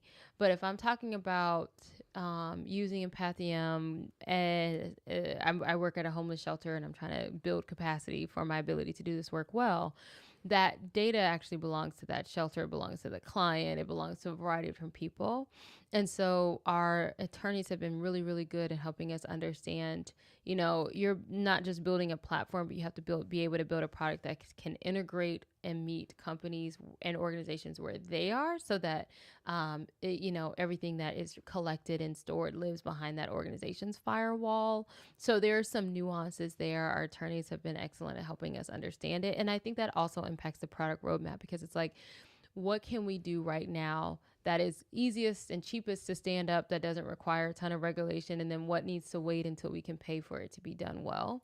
In terms of, one of the things that we're building is a conversational element of, I think anybody that does anything AI right now, if there's no like conversational element, then people are going to want to know why that is. So, we have that, but then that also that opens up a lot of risk. The reason why empathium is building out a conversational element is because professionals are going to ChatGPT and other places like en masse. But the problem with going to OpenAI for those kinds of things is that your data is not, protected. They are like required to disclose certain things or not keep it private. And so we want to be able to build a sort of a closed ecosystem of a product or a platform. But that takes a lot of time to be able to build that particular thing. It takes a lot of data to fine tune your own little tiny model. It takes a lot to build that. But that's our overall philosophy. That's our goal. We want to be able to protect the user, protect the clients that they're representing or the patients that they're representing. And then we're just trying to answer the questions of how we do that. So back to AI, have you used a notebook LM yet? So many people have told me about Notebook LM, and I think about it in the moment. I'm like, that sounds dope. And then I promptly forget because I have ADD. So please tell me what it is. It's fucking crazy. Like, so you can go in there, you can put on we'll say a 30-page document, right? And click audio review, and basically do a podcast there, right? What's fucking crazy, right? Suppose they're talking for like, let's suppose they're talking about the history of shot glasses. Okay.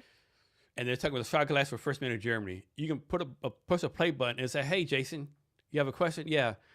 If shot glass were made in Germany, like where do they get the glass? Where do they get the stuff to make it from? Because that's not in Germany. Oh, that came from France, right? It's like, wow, it's fucking insane. That's insane. Yeah. What we're able to do right now with technology is crazy, and I think, those micro learning moments is why that's really what people are using AI for. So as I take a look at our platform, I think this is like the overall goal, but in simple terms, we're building a micro learning platform and ecosystem for people who are on the front line of care, who can't just always go to Claude or Perplexity or Chat to trust the answers that come out of it. It needs something that is specifically calibrated for that audience. So it's like we're building the AI for ourselves, and that's what we need. So you have like a role playing mechanism, right? Yes. And so how does this work, right? Yeah. Of course, you have no idea, but what if someone are like they're not totally honest, or they Mm-hmm. downplay how bad they are? Like, how do you? Is there a way to deal with that? Is like some kind of like lie mechanism, like because a lot of people aren't honest, right? Yeah, we're actually building in. We have a product integration that is in an early conversation with a company called Clipper, who does um, they do they primarily work with law enforcement right now, but they're building a social work product called a Clipper Mobile, and that is like analyzing the session context and providing a first draft of a case note. Empathium's coming alongside to do the analysis layer potentially. We're still in early conversations about it, but the point is they're also working with this organization that has like a kind of a light, like an AI lie detector, and I think that that's really interesting that they've been able to crack that code. When it comes to what we're building in terms of our role playing, we have the text to text, voice to voice, and we're working potentially on a video to video or voice to video or what have you. That's a lot of different types of sentiment analysis or other kinds of analysis where you could be bringing in data to to like analyze what's happening in an interaction and then provide feedback on it. So we are still building some of those nuances of like what does this honesty look like? What does it mean when somebody shows up and they are defiant or they're being dishonest or they're they might be escalating to a point where it's a dangerous situation? And how do you build that in and the awareness for that in? That's a really long technical question that we're still trying to find the answers to. So how do you deal with it if the AI or whoever determines, okay, Jason's a danger to himself and others? Mm-hmm. What happens then? Do you call the police, or is that the HIPAA rules come in? How does that work? So that's been an open conversation for us too, is like, if we're, especially as we were, initially chatting about that live listening component, because the role playing is something that is, if you're role playing with a client and the client is disclosing, obviously that's a fake situation, but we're also there for the user, right? Like we're building an empathic platform for the user, and it could be that user discloses something, or as we go into the live listening component, that we hear something. I think that comes down to the relationship between the data, the product, and the company. So, if it's living behind the organization's firewall and it's living in that space, and, there's the organization's responsibility for, what gets disclosed. But as a mandated reporter, it's a conversation that we have to have. And especially as OpenAI just released that like 100 million Americans are disclosing, or 100 million users, not Americans, I apologize. I don't think it was just Americans, but are disclosing like thoughts of self-harm and those kinds of things. Those have had to be things that we think about. So in the earliest parts of the product, especially that B2C model, we have something built in where, it flags and then it gives you a response because, that triggers something to say like, hey, here's some resources for you, or let's pause the conversation for just a second and let's unpack that a little bit. Do you need a safety plan? There's a lot of nuance that goes into that, but we don't want to. One thing that I am adamant that we don't do is overreach, because we, not just from a liability standpoint, but just also from an expertise standpoint, we need to recognize what our limits are. And then we need to recognize when there needs to be a human being that's a part of that. It would be really cool if we were able to say, we're gonna call with you right now, right? Like this is gonna auto call someone, and then we're gonna bring someone onto the line, a real person that can really help you with this situation. Before we bring real customers on board, we need to be able to crack the code of that puzzle. So what are your liabilities, and how you can working through like the negate those liabilities? Yeah, so I mean, I think we're still unpacking what our liabilities are, and it really depends on what version of the product companies are going to be buying. If it's on our platform, then that's one set of liabilities. If it's living behind someone else's, I believe that's another set of different. There are different things that we're responsible for and different things that we're not. So it's still a picture that we're trying to paint, and I'm working with really strong people who can help me paint it, because I don't know the answer to that question a lot of times. So let's suppose I go to your platform, right? I go there, do everything. Who like sees my stuff? Who has access to my stuff? And do you tell me who has access to it? Yeah, so like I told you, I threw together a B2C prototype last weekend, right? And now I have it with our attorneys to be able to say like, what are the terms of use and what does that mean? A lot of times we just scroll through that and we just accept because we want to do that thing, whatever that platform is or what have you. But every word of that has to be, meticulously mined for, what is the reality of what you're doing in that space. So for Empathium right now, or for Tend, which is what I'm calling our B2C option, yeah, it would just be, our back end just sort of the data just sort of lives there. It's anonymized data. But, even being able to anonymize it is like a task for our engineer. What does that mean? Somebody's going to see the link between the, username and the information. So what does it mean? What do we do with that? When you're talking about surfacing insights, we're using generative AI, trained on a variety of different frameworks and set points and other kind of rules, to generate those insights. But again, that's personal information. Who sees it, who has it. So this might not be the right question, but let's put it as an engineer, right? Senior engineer, they have access to all this stuff and they leave. Like they sign some kind of NDA Yes. with you to promise they'll do it. Yeah. So Okay. so to answer your question earlier, you asked a question of how we're protecting the product. Similar, we have a trade secrets before we can get into our patent pending status, which costs $20,000, by the way. I just want to let everybody know. So before we can do that, there's definitely a way that you can still protect your trade secrets, and a part of that is making sure that everything lives on repositories that belong to the company. So even with me, even as the founder, everyone there follows the same rules. Everything lives in a central place, a centralized place that doesn't belong to any particular person. And we, there are special logins for it, that special, like just ways to lock that down so that it's need to know only, and it stays with the company if somebody were to leave. When you started this company, do you worry like, do you have any idea how technical this shit would be for you? Absolutely not. Every day I'm like, yo, is that another regulation? What? Even in terms of testing and piloting, it's like you need traction. Well, I can't have early users. I can have some tester users, but that's a lot. Like, there's a lot of, there are so many different hoops to jump through and that kind of thing. And I did not. But you know what I love about myself, Jason, is my ability to adapt and to learn. And so for me, I'm a systems thinker. And what that means for me is that a lot of times situations are just like puzzles. Like small situations are just like, I break them up like a puzzle in my mind, and then I figure out how the pieces fit together.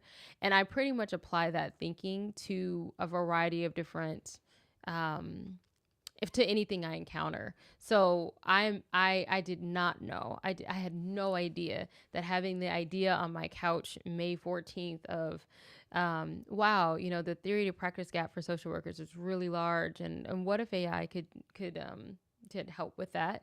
I had no idea that I would then be talking about provisional patents and all those other things. But I love my ability to navigate it because I'm gonna figure out how that puzzle is put together and then make a picture. So how often you take the time to tell yourself, man, I'm doing some dope shit? Yeah, like I need to do it like hourly, for real. Like I need to turn on my Lizzo and just be like, listen, this is you are doing the thing. And I love turning on Lizzo because she's like the person I bump for, like, I need to be feeling myself. People ask me after Thursday, after I won the pitch event, in a place that I never would have, Jason, like the version of me that was unemployed on my couch, or scared to be unemployed on my couch in May, never would have been able to tell myself that in October I would be pitching at a Google event, right? And that I would win, and that I would meet these people who are like, the head of Google Startup Global, who's like, you did great and I like you. And I like what you're building. So people were like, you really need to slow down this weekend and like really celebrate that. Can't slow down, you can't slow down. I cranked out a you prototype you and slow down, you lose momentum, and you lose momentum. Next thing you know, it's 3 months later, and like, and you still trying to pat yourself on the back. I think it's I think I have to take myself like once a day and say, this is really dope. It's unprecedented. I do have people that remind you, like you remind me that the pace of what I'm doing is not normal, that it's really great. that the amount of support that I've had and the amount of success that we've had so far is really great. And because I'm always looking at like, well, we haven't done this yet, and we haven't closed our rounds yet, and we haven't, Yeah, and so it's like, much. Yeah, look there's at what always you something to have do, right? Yeah. done. Yeah, look at what you have done. It's pretty amazing. I think that's really important, the ability to do that. How you deal with this, right? So let's suppose I'm assuming you have like a list of things to do every day, right? 1000%. Let's Yeah. suppose I'll make this up. Suppose you have a list of 100 things to do, right? Uh-huh. Obviously, you do 1 to 5 every day. Yeah.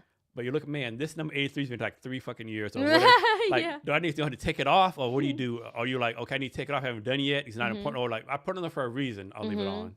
If it's gone for a really long time and it's still there, then either my thought process is either it didn't need to be done like I thought it needed to be done because I've been surviving without it being done, or I need to delegate because it does actually need to be done and you just realizing you don't have the capacity to do it.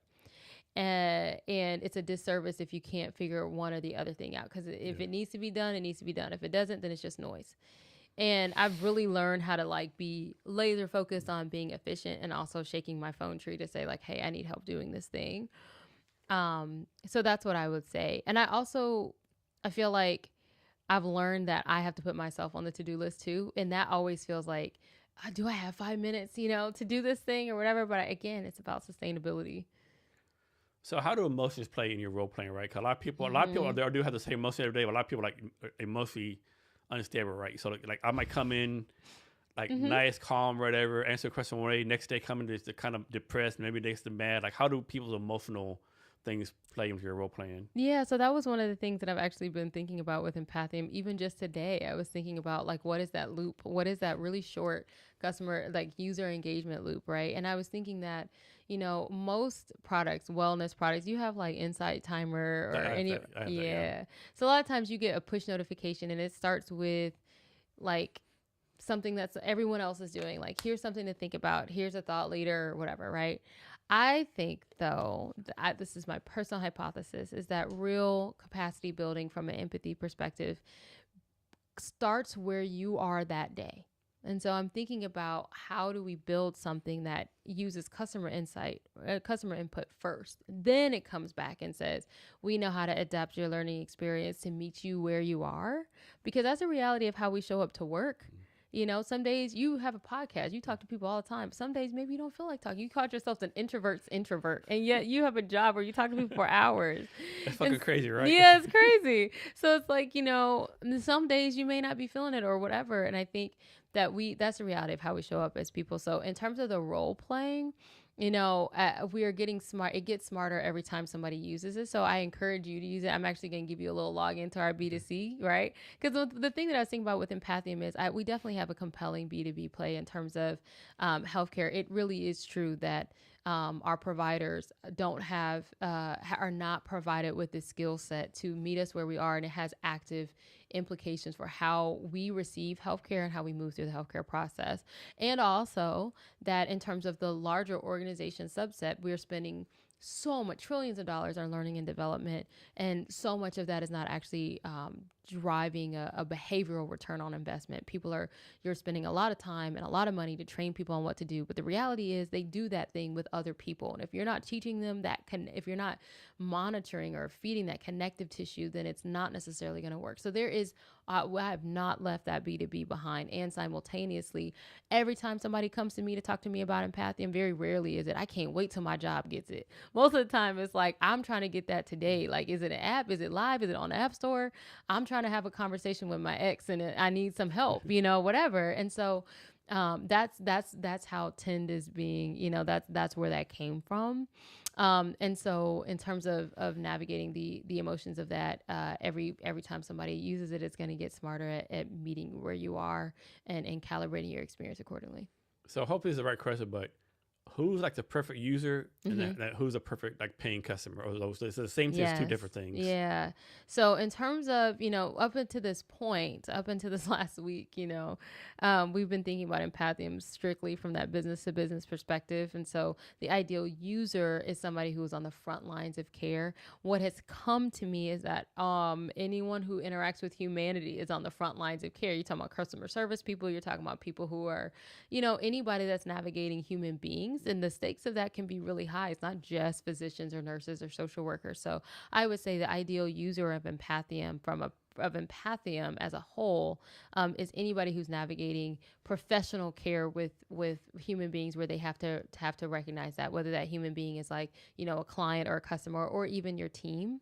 The ideal buyer is someone who is in charge of the training budget for their company or organization or healthcare system, that recognizes that if you're just training for compliance, you're missing the mark, because the reality of work is where compliance meets connection.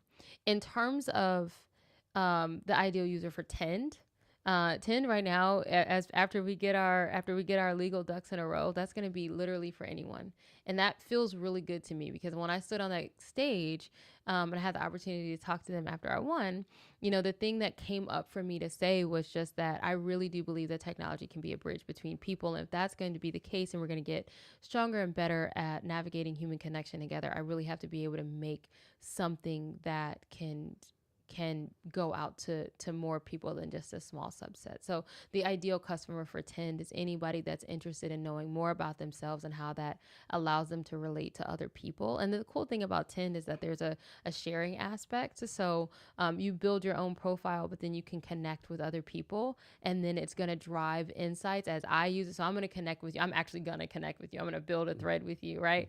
And what's going to happen is you use Tend and I use Tend, then it's going to know more about us. It's going to drive some insight. So then when I go to our thread together, I'm going to know, like, what is it about Andrea and Jason that's really important? What is it about communication that's really important to Jason?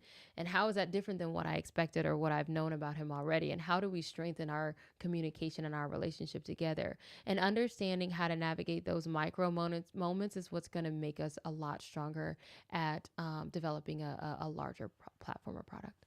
Yeah. So how do you do this, right? How to put this question? Actually, I just got brain lock. Sorry. That's all right. We were talking about this.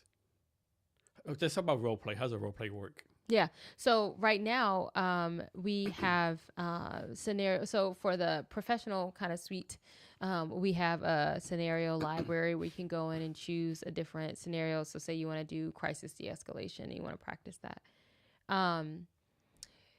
You can choose your persona, and then that persona is built a certain way, and then it will help you navigate learning the skill of navigating crisis de-escalation with a client that has a very specific personality. And the idea is that you can take them from distrustful or hesitant or what have you, or highly escalated, and to be able to walk them down that path. And that's going to be something that is guided by a variety of different frameworks or evidence-based practices as it relates to that particular skill. So X 5 stages of de-escalation, or maybe it's 7. You know, if you can move through those things successfully, then that's how that role play goes. And then the client will respond to you as you go through those stages. If you're able to implement those, you know, those ideas appropriately, right? When it comes to Tint, it's a little bit different. You can create your own custom scenario. You can say, you know, tell me somebody that you don't have to tell me personally. I struggle sometimes to talk to my mom. My mom and I have some generational gaps that are really significant sometimes and not so significant other times. But there are conversations, even in my 30s, where I'd be like, whew, okay, I have to gear myself up to have that conversation. So with Tend, you can go in and say, okay, I need you to be my mom. I need you to, here's some characteristics. I'm trying to role play this conversation. The holidays are coming up. Everybody go and get Tend, right? The holidays are coming up. We're going to have to navigate some conversations. It's like, be this person. And then you can calibrate it, and then you can role play, like, okay, what do I need to do? And then there are also opportunities where you can stop it. You can press a button and you can stop it and say, okay, take off your role player hat. I actually need you to be my coach right now. How am I doing? I'm stuck. I need, you know, help navigating this. I actually don't know what to say. And then it will say, well, what's coming up for you? You know, those kinds of things. And then you get a moment for insight that can also help you navigate what's going on. Because what I learned is not necessarily just about doing something the right way. It's about doing it well. And what is well is, you know, is based really on what your own personal goals are. So if we're building something for the personal, if we're building something professionally, there is a framework and a set point where it's like with de-escalation, you know that you've successfully de-escalated someone when you have prevented them from reaching the peak, or you've successfully walked them down from it. Personally, in our real life, what is successful is a lot more malleable. And it really depends on how did I want to end that space? How do I want to end that engagement? And was I authentic and true to myself? Did I care for that other person in the middle of it? So those are two different scenarios in the situation, or the tech has to adapt to both. So you already answered this before, but go in more detail. Like we just said, basically anyone can go on ChatGPT and do it, right? Mm-hmm. So explain in detail why they should go on your platform versus ChatGPT. Yeah, so ChatGPT is open source. So it's learning from a variety of different sources. You may not be able to trust that that's the best thing for you to be able to do. And so, we talk, there's a lot of you know, cultural, social commentary about how sycophantic ChatGPT is. You have to tell it to disagree with you. But I think for me, I get this all the time. The main thing that I would say is one, if you go on ChatGPT, anyone is going to be able to access that data. But more than that, I think, can you trust the way that it's interacting with you? The reason why we are not just an AI role play is because, anything can kind of go back and forth with you for a little bit, but it's a matter of how we train the perspective and the set point for how it's coming at you. And is it building capacity? Is it building skills? And how do you know? And what is the framework that it's building it on? And what's the evidence base of that thing? Well, with ChatGPT, the evidence base is humans. Now, you told me earlier, most humans suck at emotions and they're not that great at it, right? So it's like the blind leading the blind a little bit, if you in that sense. Not that it's not trained on a lot of different data points. But I think that what makes empathium powerful is that we've been very intentional about building a model, that's that AIR core, that is based on adaptive emotional intelligence, that adaptive emotional intelligence infrastructure that is very, very specifically designed for this use case. And I would say if they go into ChatGPT and try to have that conversation, and then they go into Tend or Empathium and have the same conversation, they should have a fundamentally different experience, and they should come out of both of them. My desire is that they come out of Empathium a lot stronger, come out of Tend experience a lot stronger, knowing more. So far, so good. So I don't know if it exists, but I'm presuming there's some kind of Department of Social Work, Social Service, State of Washington, right? Mm-hmm. Like, how do you approach them to have them by yourself, right? Knowing how slow they are, the other bureaucracy and stuff, or is the government even your customer? Yeah, no, it is like that's a different beast, and you have to go to it with proof. And so right now we have smaller proof points, but we need to be able to get more proof points. The thing about social work is that it's a highly regulated field, but we rely on our trade association to tell us where to go. Because if we make a wrong move, and that's the other thing, is that this actually helps me to really answer the other question of why can't you go to ChatGPT? No trade association that is highly regulated is going to endorse. Yes, ChatGPT is like where you should go to learn how to care for yourself and your clients type of thing. If we can build Empathium to be a trusted solution that is endorsed by our trade associations, by our accreditation bodies, by our continuing education platforms and those kinds of things, and we can embed what is the evidence base along with, here are the things that we provide, and then be able to join forces in that way, then we become sort of the standard for how we move professionally, and that's going to be the difference. And so we come to it and say, I think that we come to that conversation and say, here are the users that we've had that fit this exact category of the people that you are supporting, and this is what they've been able to get from it. But we haven't just stopped there in terms of trade associations. We also want to go to people who liability insurance companies. I've been looking at the data on the primary or top causes for liability insurance claims for social workers and physicians and nurses, and you would be surprised at the strong the amount of people and cases that are around miscommunication and the consequences of that, or and then diving deeper into like, what does miscommunication mean? A lot of times it's the provider not necessarily meeting the client where they are. So then what are the consequences of that? So being able to say, it's a tool, we've built it, people trust it, and also if you want to reduce liability claims and you want to have a tool that actually helps you do that, we can do that better than other people or better than anyone else. So that's what, that's the plan, is to be able to go to these trusted these trusted foundations of our field, these trusted elements. And then if we can be trusted by them, then more people of the field will be able to adopt it. And especially if you're going to a state agency or something like that, those are the kinds of things that they would require. So you have like advisors or a board of advisors? I do. I have clinical content advisors. Maddie Day is our clinical content advisor. She's a fantastic social worker. She has national reach, national, relationships with people. And she's been able to get me linked with people, from a variety of different states, so that as we're building it, we're also not building it in a silo. We're not building it with one regional voice. And that's been really helpful. I have a strategic academic partnership advisor and Dr. Sarah Twill out of Wright State in Ohio. She's been fantastic. I have an AI ethicist, Lindsay Jarrett.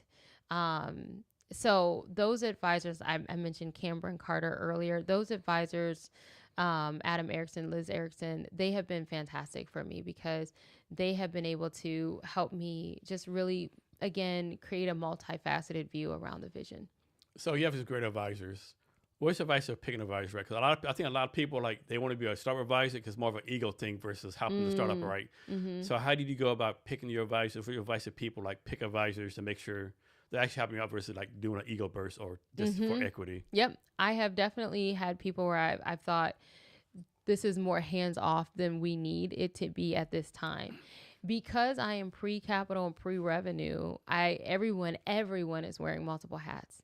I have had an advisor that has been our first investor, and I have advisors that are actually meeting with people, and helping with some on the ground stuff for us, or at least helping drive those meetings, right? Or helping represent us. And at this point, my criteria have been, what is the return on the investment?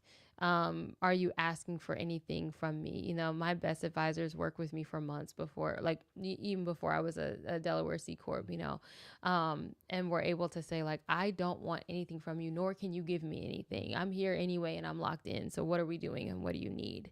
When the people showed up that way before there was anything to give, it made more sense for me to be able to allot some things because I knew that they were in it for the long haul. So people who are really able to have a comprehensive view of what we're doing and can help me understand my own deficits and then can help me fill those gaps while still keeping me, but still recognizing that we're founder led.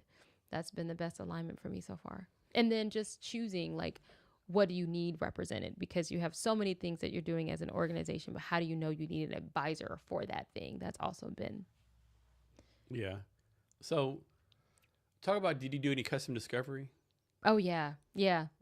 The next day after I had the idea, I had the idea May 14th, May 15th. I was also already talking to some of my earliest, the earliest people that I talked to were engineers to say, is this possible? I sort of I still have our car is going to be flying in 2025 view of AI and what it's doing. Yeah. What are the barriers and what are the traps and what is possible? And then I heard this is what's possible. And then I went immediately out to my friends and then friends of friends in the field, and it's never stopped. I think what has changed is just that I'm talking to more customers of more types, and every single one that I talk to has a different use case. The challenge there is figuring out where do you go first. So I definitely think you're solving a big problem, right? Mm-hmm. But my criticism of tech is are we really solving big problems? Do we really need another dating app? Yeah. Do we either really need another e-bike app, Yeah. Do we really need this little model Airbnb or whatever? Yeah. Why do you think tech really doesn't solve big problems anymore? I think my cynical view is that people want to be seen solving big problems, so I think there is that. But I think what is a problem and how big is it is also a thing. There are very big problems that are wide scale that are unsexy and unsexy industries that no one would ever see. And those are also, those end up being, the unicorns or what have you too, because somebody's solving a widespread problem or challenge without it necessarily being, public like that. For me personally, I would not be doing this if it didn't feel like it was going to have an actual impact on people and human beings. The cost of AI on our society and on our economy, on our ecology is so high that if it didn't feel like it was a true value add, I personally wouldn't be involved in this particular thing. And the people that have come alongside me with empathium and have been able to invest in themselves. I mean, I probably have, you talking about quantifying hours of work. You know, I have people that are very expensive, and I know I couldn't afford them if I could pay them, and yet they've come alongside us. They're here because of the mission. They're not here necessarily because of anything else, and they wouldn't be here if our mission wasn't the same. So I think it has to solve big problems for some people. Otherwise, they probably wouldn't be engaged in that solution. You know what I mean? So I'm guessing empathium is just a play on the word empathy. Yes. Okay. Mm-hmm. And play on the word empathy, even though empathy is just one part of the root of the thing. But empathy to me is the one word that I think speaks to that connection much more than anything else, because empathy is a two-way street. It both requires introspection as well as connection. Empathy means I can connect something that I have experienced with what you're experienced. So then that's more than just me coming to you and saying, I think about you, I hear you. It is, I also hear myself, and here is a tether between us. And so that feels really important as a foundation for everything that we build on top of it. So next, define AI-powered emotional intelligence. AI-powered emotional intelligence, AI-powered emotional intelligence platform. So, you know, you cannot teach, you know, we talk about artificial intelligence. It's not actually smart. It is based on what you bring to it, you know. And isn't that the scary part, right? Like who's the fucking people coding this, right? Exactly. Are they some dumbasses, or Yeah. are they racist, or Yeah. or who are these people, right? Are they actually following the script? Oh, 2 + 2 actually equals 6. Have you ever asked? No, some of the things that I've asked ChatGPT, it'll be like, I saw some post and it was like, how many R's are there in the word strawberry? And it was like, there are 4 R's in the word strawberry. Like, you know, when you ask it to quantify stuff, you realize like that's crazy. One time I put some bullshit in there. Yeah. Jason, this is the greatest plan ever. I know, right? Like, I know. So that's another reason why you don't want to just go to ChatGPT when it comes to the real work that you're doing with real people. That's not going to really work. Okay. No. So we're building, you can trust the people behind it. I mean, like I've been in those situations. So when it comes to artificial, emotional, and relational intelligence, you need people training the model that are actually emotionally and relationally intelligent, or at least have an understanding of what that means. And who are the thought leaders in that space? You know, Gottman, for instance, and Gottman's framework of, relationships and those kinds of things, that's a thought leader in the space. Right. And so like, what are how do you break down the components of what it means to be able to navigate relationships well, successfully? I've even had someone ask me, after the panel on Friday, he was like, well, narcissists and psychopaths can fake at emotionally, they are emotionally intelligent. Yeah. And I said, right, but they're not empathetic. They're not, right? And so then relational intelligence, you might be really smart at gaming the system, but like being able to actually be inside of a system with someone else is very different. So this 3-part relationship between between emotional and relational and emotional intelligence, relational intelligence, and empathy for us has been a bit of a checks and balances, right? Because you can fake maybe at one thing, but you can't fake at all of those things, at the same time. So for instance, like, I can pretend to be really good at understanding someone's feelings or their thoughts or something like that. But there's some part of, and I know this just clinically, when you talk about like the actual definition of narcissism or narcissistic personality disorder, or, what it means to be like to have sociopathy, right? Like a lot of that, you look at it and it's like, that's like a very charismatic person. And also, they're killing people. So like, they're not really that great at relationships.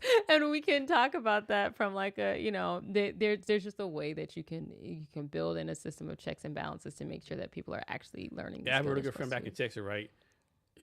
She's very well driven, very successful, but no empathy at all. Like, you're like, how come they can't do that? I can do it. Yeah. Well, you did this in this. I don't understand. Like, how this person can't do that? Well, because they don't have a different background. Yeah. I figured out, like, what the fuck? Yeah. Like, what are you talking about? Are they lazy? What's the deal, right? Yeah. There's a lot of different perspectives there. And then I think, you have to bring neurodivergence or non-typical folks into the conversation. And honestly, so many more. I I even shy away from typical and normative as words because, again, I personally think that there's not anything that's really that normative. And yet, I don't mean to diminish people who also have an experience of something that is where they're differently abled or they think differently or what have you, right? Like I have ADHD, but I think probably most people, many more people than we know do, especially adults, especially of my generation, right? And so like we don't think about the world in the same way. And because of that, that does impact the way that we interact with other people. So they're going to have a different experience of that thing. What does it mean to connect with other people? You don't necessarily have to be empathic. In fact, sometimes you have to walk people back from empathy because if you over identify with people, that can also lead to burnout, you know? So it's not necessarily like being empathetic or empathic is the be all end all, but it's a matter of, you know, do I understand myself and do I understand well enough about someone else to be able to validate that that experience is real? And then where do I go from there? Can someone be too empathetic? Yeah. You know, when you think about, well, I mentioned narcissism, but, you know, narcissists really thrive in relationship with empaths, as they call them, right? And at one point, I don't know if you remember, Elephant Journal is a publication that was like, when I was on Facebook, it was like everything was about like, you know, empaths and non-empaths, right? Narcissists. But truly, clinically, those relationships thrive in their toxicity because narcissists are able to find people that are going to center their experience. And narcissism, not in the Icarus sense of like, I just love my own reflection, but there's a clinical basis there, not to go too deep into the therapeutic space, but there is. And so then there's also a clinical basis for people who are overly empathetic. I can be an overly empathetic person to the point of forgetting who I am in relationship, at least historically. And that hasn't bode very well for me. I think sometimes if you over-identify with your client base, you know, then you're unable to strike enough of a balance to be sustainable and to do the work sustainably. So, you know, empathy is a skill. It is something that you can calibrate in terms of what about myself do I need to bring to this moment, to this work, to where it's, you know, it's functioning the way that it needs to without it being something that prevents me from functioning professionally or doing what I need to do. So put on your educator hat for fast, right? Okay. Next, I want to talk about AI and education, right? I'll give my opinion first, right? I know a lot of people say AI shouldn't be in education, but my thing is like, way back in the day, calculators came out. The teacher said, you never have a calculator everywhere with us right now. And like, I have a friend in Texas, their kid's school allows no AI at all, right? I just think AI is a learning tool, right? I think it has to be in the school. Like, I just think if you don't have AI in the school, you don't teach kids AI, it's going to put a disadvantage. Like, every kid is going on ChatGPT, whatever, do my research paper, whatever, right? I think you take that as a teacher. Okay, I know you did AI, but now let's refine it in the classroom, right? Yes. There are some universities that are taking the opposite approach and are installing AI officers in their sort of like, you know, basically the academic version of a C-suite, right? You know, and being able to say, how do we use this well? I will say from a both sides argument, do you think, you remember when the squiggly lines on Microsoft Word first came out, right? Like before then you were on your own. You had to spell something right. We had to have our dictionaries out. I'm worse at spelling. I'm not going to lie, because I know that something is going to correct it. Grammar, Yeah, like, because we have Grammarly and we have all these other things. Now, we're able to produce something that, as it is being consumed, is more perfect. And yet, as individual people, our skills are atrophying a bit. And I think it has to be a conversation, not just not one thing or another thing. Like, is it something that is truly allowing us to thrive and to grow? And it doesn't always have to. Some things are just, you know, automation. Like maybe we automate this thing because it's helpful, and then we have more time to do something that matters, right? Like, I wouldn't say, for instance, you're bad at spelling, but turn spell check off on principle. And I think that that's a part of what that AI ban sometimes has the effect of doing. It's like, there's a tool, but don't use it. Well, we're using all kinds of tools, and we've been using smart tools that are smarter than we are, getting smart. I mean, you want to bring back the typewriter? I know. When I took statistics in college, I had a professor that taught us everything about statistics by hand. It wasn't until finals week, I'm not kidding, where we found out that the calculator could have done 100% of everything that we had done in that semester. And her perspective was, I wanted to teach you the actual skill and not the automation. And I appreciated that so much. And yet I have forgotten every single thing about that class. And I also don't know how to use the calculator. Like the calculator would have been the thing that I remembered because it's the thing that I kept. And if I had been able to learn how to use it, at least in tandem, like even if it was like, she's got a two-pronged approach. Then I would have been able to have both the deep understanding and I would have been able to use the thing that helped to scale what I was doing. And I think AI and technology allows us to scale.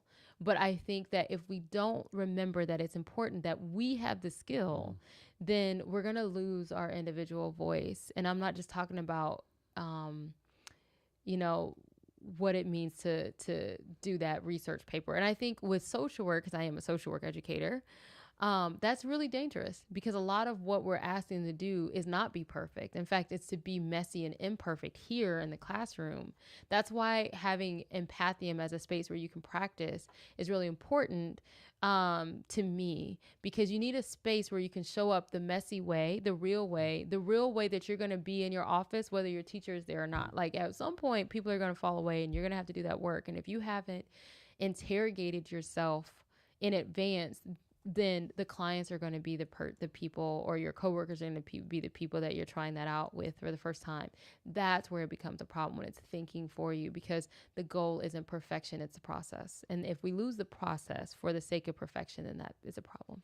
You know, ChatGPT, they say I can tell you writing AI because I see the dash lines. Yeah, that's how I actually write. And I know that's how I write too. So now I have to go through and make it like the short line. So like, do I delete this? I overuse semicolons because I'm like, I what other punctuation can I use to bring this cadence? And one thing that kind of kills you, these people on LinkedIn, I see your AI, I don't like it. Like, so what? Who cares, right? Like, is your life, is that part of you look through LinkedIn or social media, like, oh, that's AI, you're a bad person? I just don't get that. We can't have a society that is investing hundreds of billions of dollars in AI products and shaming people for using AI products. It's crazy to me. That part is crazy to me. I think, again, what it's talking about is that thing thinking for you. And am I following, at this point, then am I just following ChatGPT around in various clothes? You can't copy and paste and put in, and too many people do that though. But by the same token, listen, I'm doing 7 different jobs. Okay. You want me to be on LinkedIn. You want to drive engagement. I got to be in these other places and So I love being able to give LinkedIn a first or a second draft, or ChatGPT or Perplexity, a first or a second draft, and say, this is what I'm saying. Help me clean up the sentence structure. Right. And then there are times where I choose specifically to show up as my messy, long-winded self. And then there are other times where I think, I can say this best, but as a millennial who didn't get my first cell phone until I was 16 or 17, like I think that I think we had the best generation, right? Because we got to have a childhood that was pretty much technology free, and then we also got to learn those skills as young adults.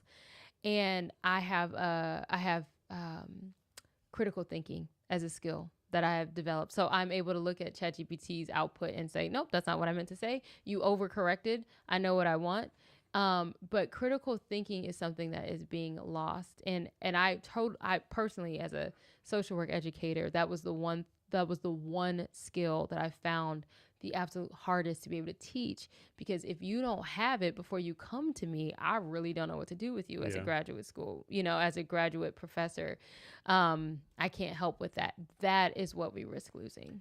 Yeah, maybe it's just me. I know there's studies out there. They'll say, hey, I know there's studies say like people use AI versus not AI. The people AI, their brain stuff went down, whatever. But for me, I use critical thinking, or I just learned so many things. I do the prompts. I never write a 10-page paper or whatever in the copy page. Right. I read it and I was like, hey, did you put this in there? Do you miss that?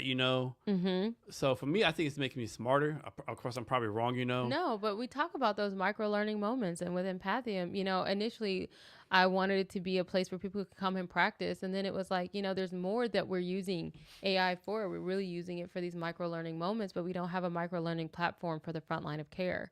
All those questions that we have, I don't want to just build something where you can do one thing and then every other question you have to take outside of our safe bubble that we're trying to create and develop, right? Because I have gotten so much smarter. I would not be able to be a startup founder without AI and all the things that I've learned. And, I'm in a meeting with someone and they're like, throwing out some terms I've never heard of a day in my life. And I'm like, okay, great. Yeah, thank you so much. And Yeah. then I'm like, Yeah. that's not cheating. That's learning Yeah. because that allows me to open doors that I don't have. The real generational wealth is experience. And that is what a lot of people have been able to be given by the adults, mentors that they've had over the course of their lives. I don't have that. I am building that. My rich auntie vibe goes beyond just money, and it has to go into knowledge. I don't have the benefit of somebody saying that they've been able to bring me into the office and they've been an executive and I've learned all these things. And my dad was an accountant or my mom. No, that wasn't the case for me. So I'm learning all these things in real time. And I have definitely accelerated my learning and growth because of this. But just like emotional intelligence is a skill, critical thinking is a skill. And my goal with empathium is to turn the lens to the person repeatedly so that we are consistently, I think we're good. So that we're consistently still saying that it's you that has to do this work. I think that that's really important because, I'll come fix it. Sorry. Yeah. Because that's who is going to have to show up. All right. So next, I'm come fix that, and then I still use the bathroom, right? So I'm gonna do next. I'm gonna ask this question, right? Okay. You always talk about the sun, but like go in detail, like how the company got started, what you focus on now, and what your big dream vision for it is. You want me to do that right now while you're fixing this? Yeah. Okay. So the company got started when I was, I was looking at having to separate from working for the federal government. I am a single mom and I wasn't able to return to the office because I was hired virtually and I never had an office to return to. In fact, my home office was in Chicago. So I just knew because of a variety of different changes that were happening, it just was no longer the space. Hold on. I'm gonna go to the bathroom fast. Okay. It was no longer a space that was going to be safe for me. And so anyway, I started thinking about, I was on the job market and I was really not able to find jobs that I felt like could really speak to the level of nuance and complexity that my professional story had provided to me. I've done a lot of different things and asking someone to take that picture and then see it kind of planted in their professional context was really challenging. So I decided, I have this runway. I took the deferred resignation. So I had a couple months. I had like 4 months where I was being paid and I didn't have to work. And I thought, this could be amazing. I could spend all this time with my kids. And, there's a part of me that, that was a sacrifice. But instead, I built empathium from that. It was like, this is the one time in your adulthood that you will have the opportunity to build your own job and then just still be paid for it. You know what I mean? Still get a paycheck while also innovating. And I took that 4 months very seriously, which is why, people will say, we had a lot of growth in that amount of time, but I was really strategic about how I used it because I knew it was very limited. So that is how we got started, was really, me looking at what are the things that I know, what are the gaps that I can identify, and then looking at the tools that are in development, looking at the way that AI is changing the way that we think and live and work and relate to each other, and marrying the gaps that I had identified with the capabilities of what was in front of me. And that was how I thought, capacity building, reducing turnover and burnout. In terms of where I would love to see us go, to be honest with you, and this goes back to your earlier question around like using AI. I would love to be able to, Empathium is going to be a global product, like it has to be. And so what that means is it being an operation in a global context that is not necessarily just SaaS ready first world, AI infrastructure enabled company or places, countries, communities. I've been in conversation with someone who has a digital health platform, and we're really talking about, what is the empathium use case in Nigeria or in some other places in Africa where her product is currently active, and where we're talking about, in early stages of talking about what an integration would look like. And that's been exciting to me because that means that we have to think about what does it mean to drive these skills in a low to no connectivity space. what about us can we leverage in communities or in spaces that don't have the ability to just come on and use compute all day every day. So I really see empathium as driving a conversation around, we need to bring humanity back into human work. I think companies went the extreme automation way, and we're seeing them walk a lot of those things back. They're walking back self-checkout lines, and the data says 75% of customers press zero the moment they call customer service because they would rather wait and talk to a human being that understands nuance than they would to talk to an AI chatbot. And so that is only going to provide them with the same three answers that are very frustrating and don't take into account the reality of what they're trying to say. So I would love empathium to be what gets slotted in as that missing piece, to be able to say, we're bringing humans back to human work, and here's how we prepare them to do that work. And that is not a first world problem. That is that exists globally, and I would love to see empathium adapt to a global context and be able to be used accordingly. So how do you deal with like different cultures, different things? Like example, I've been in Vietnam 3 times. Vietnam, like there's no pressure, right? There's none of that stuff. It's like work hard, do hard. Like, so how do you deal with different cultures, different backgrounds, different nationalities? Yeah, so that's been really interesting, and I have been having conversations around that. Like, I'm going to join another podcast experience called the Chrysalis, and it's cool because my partner in this is going to be a Ghanaian woman that I've never met, but I've been talking about wanting to build my understanding of what empathium could be on a global scale, and that means being in conversation with different people from different cultures. And not that the culture itself is a monolith or that one person can represent it, but I think before you intervene, you assess. So this is a social work. I'm going to turn you into a social work for a second. So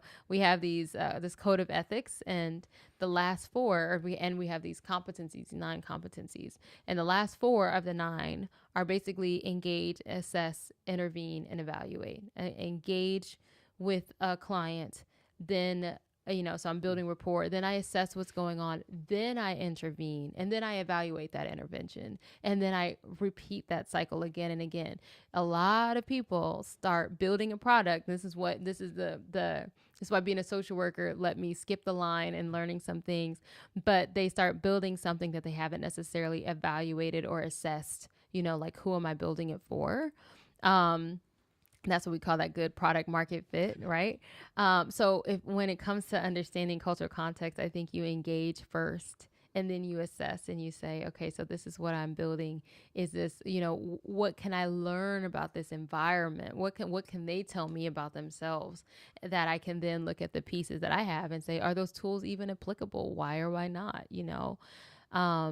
One thing I've learned about, some of the context for the villages, as I was talking to this person with the digital health platform, she was like, I think that you would be really great for our the mental health portion of our app, because, that's not really a value that they have. And yet, it's not that people don't have brains that experience burnout or trauma, but they process and they navigate it very differently.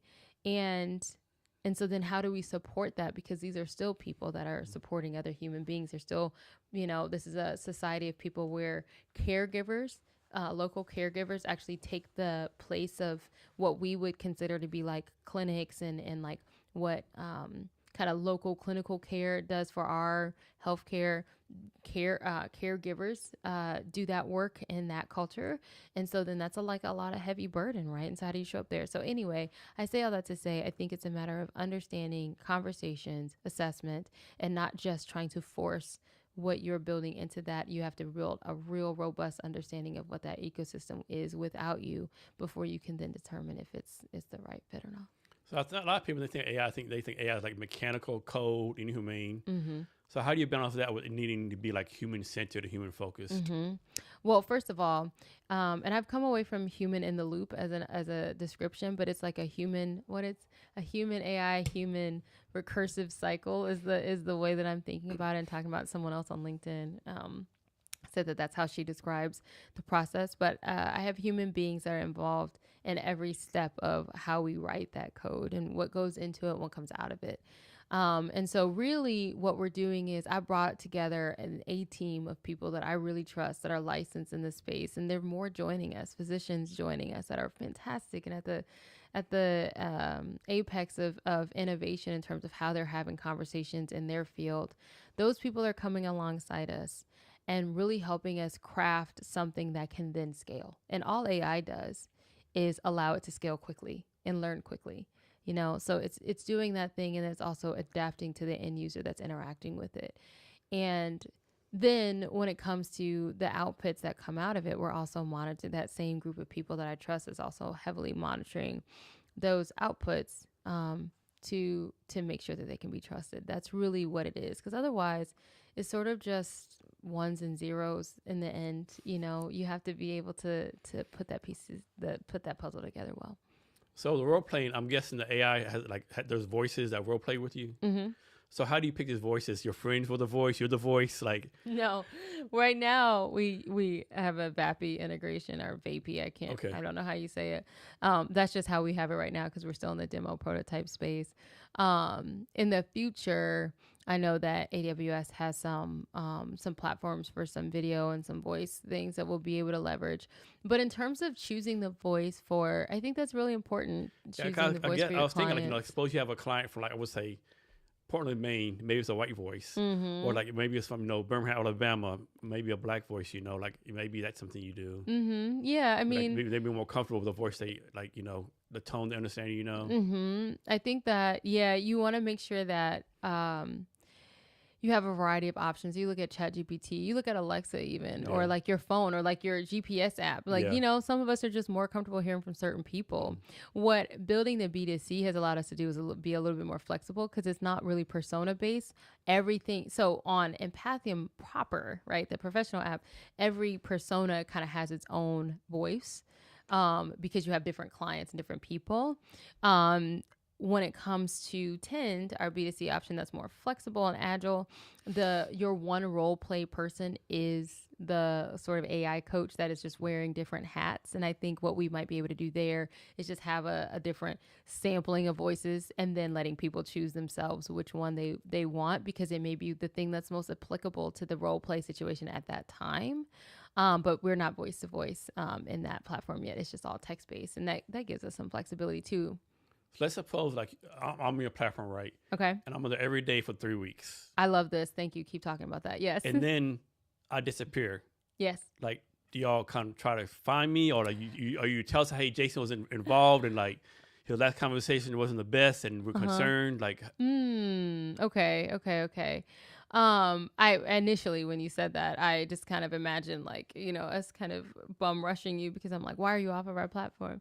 No, I think that what we have been able to do so far is be able to flag if there's anything that is, flag for the end user, because we're not at this point monitoring. Well, first of all, this is just it's still in the internal QA space. All this future based, But I think that what we can do, thought all this stuff through and stuff. Yeah. And I mean, it's an open conversation, right? And so right now, my best estimation is, we flag situations and conversations for the user, and then probably in some other space, where someone has had a challenging conversation, or we think that there should be a human involved. And I think being small and having a small platform might allow us to do that really well. I was thinking about this, and I was thinking it would be great if we could, because most cities have a crisis hotline. Mm-hmm. It would be really, really great if we could develop a relationship with the local crisis hotline to be able to say, we're going to have people from your area that are having conversations with us.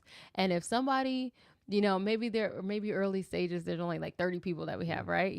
But it would be great if we could get a national network of people to say, we have people calling in, or we have people practicing, and we want to be able to flag and then link them to somebody right away. And will you be in partnership with us, because we're using, we have people that are using this platform, and as a flag goes up, we want to be able to link that customer to a professional person that will help them navigate whatever that situation is. To me, as a social worker, that's where you close that loop. Mm-hmm. That's how you get a real person involved to do a real intervention. And again, that's just me talking about that B2C option, because it would be a very different conversation on the B2B space. But that's how I would, if you stopped using it and there was some concern about it, I would hope that it didn't just end with you using it and no one or nothing flagging for you that that was a Yeah, this is problem. my concern for you as far as liability. My concern would be like John Bob on your platform for 3 weeks, and then he gets off, and then he does like he does something bad to himself, and a family member comes back and says, "Hey,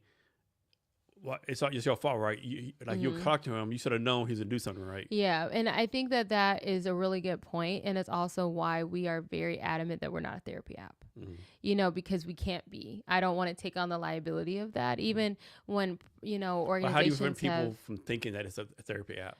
I think that goes into the language and not burying that in terms of into conditions. I think it goes into how we even socialize what the product is, right? Like we're talking about capacity building and skills building. But if you need mental health support, then you should go to a mental health Mm-hmm. support professional, whether that's something that Mm-hmm. is a trusted app for you or, something that is able to meet you where you are. And I think we should be able to flag, so what I love about being able to work on AWS is that, there are guardrails that you can build in.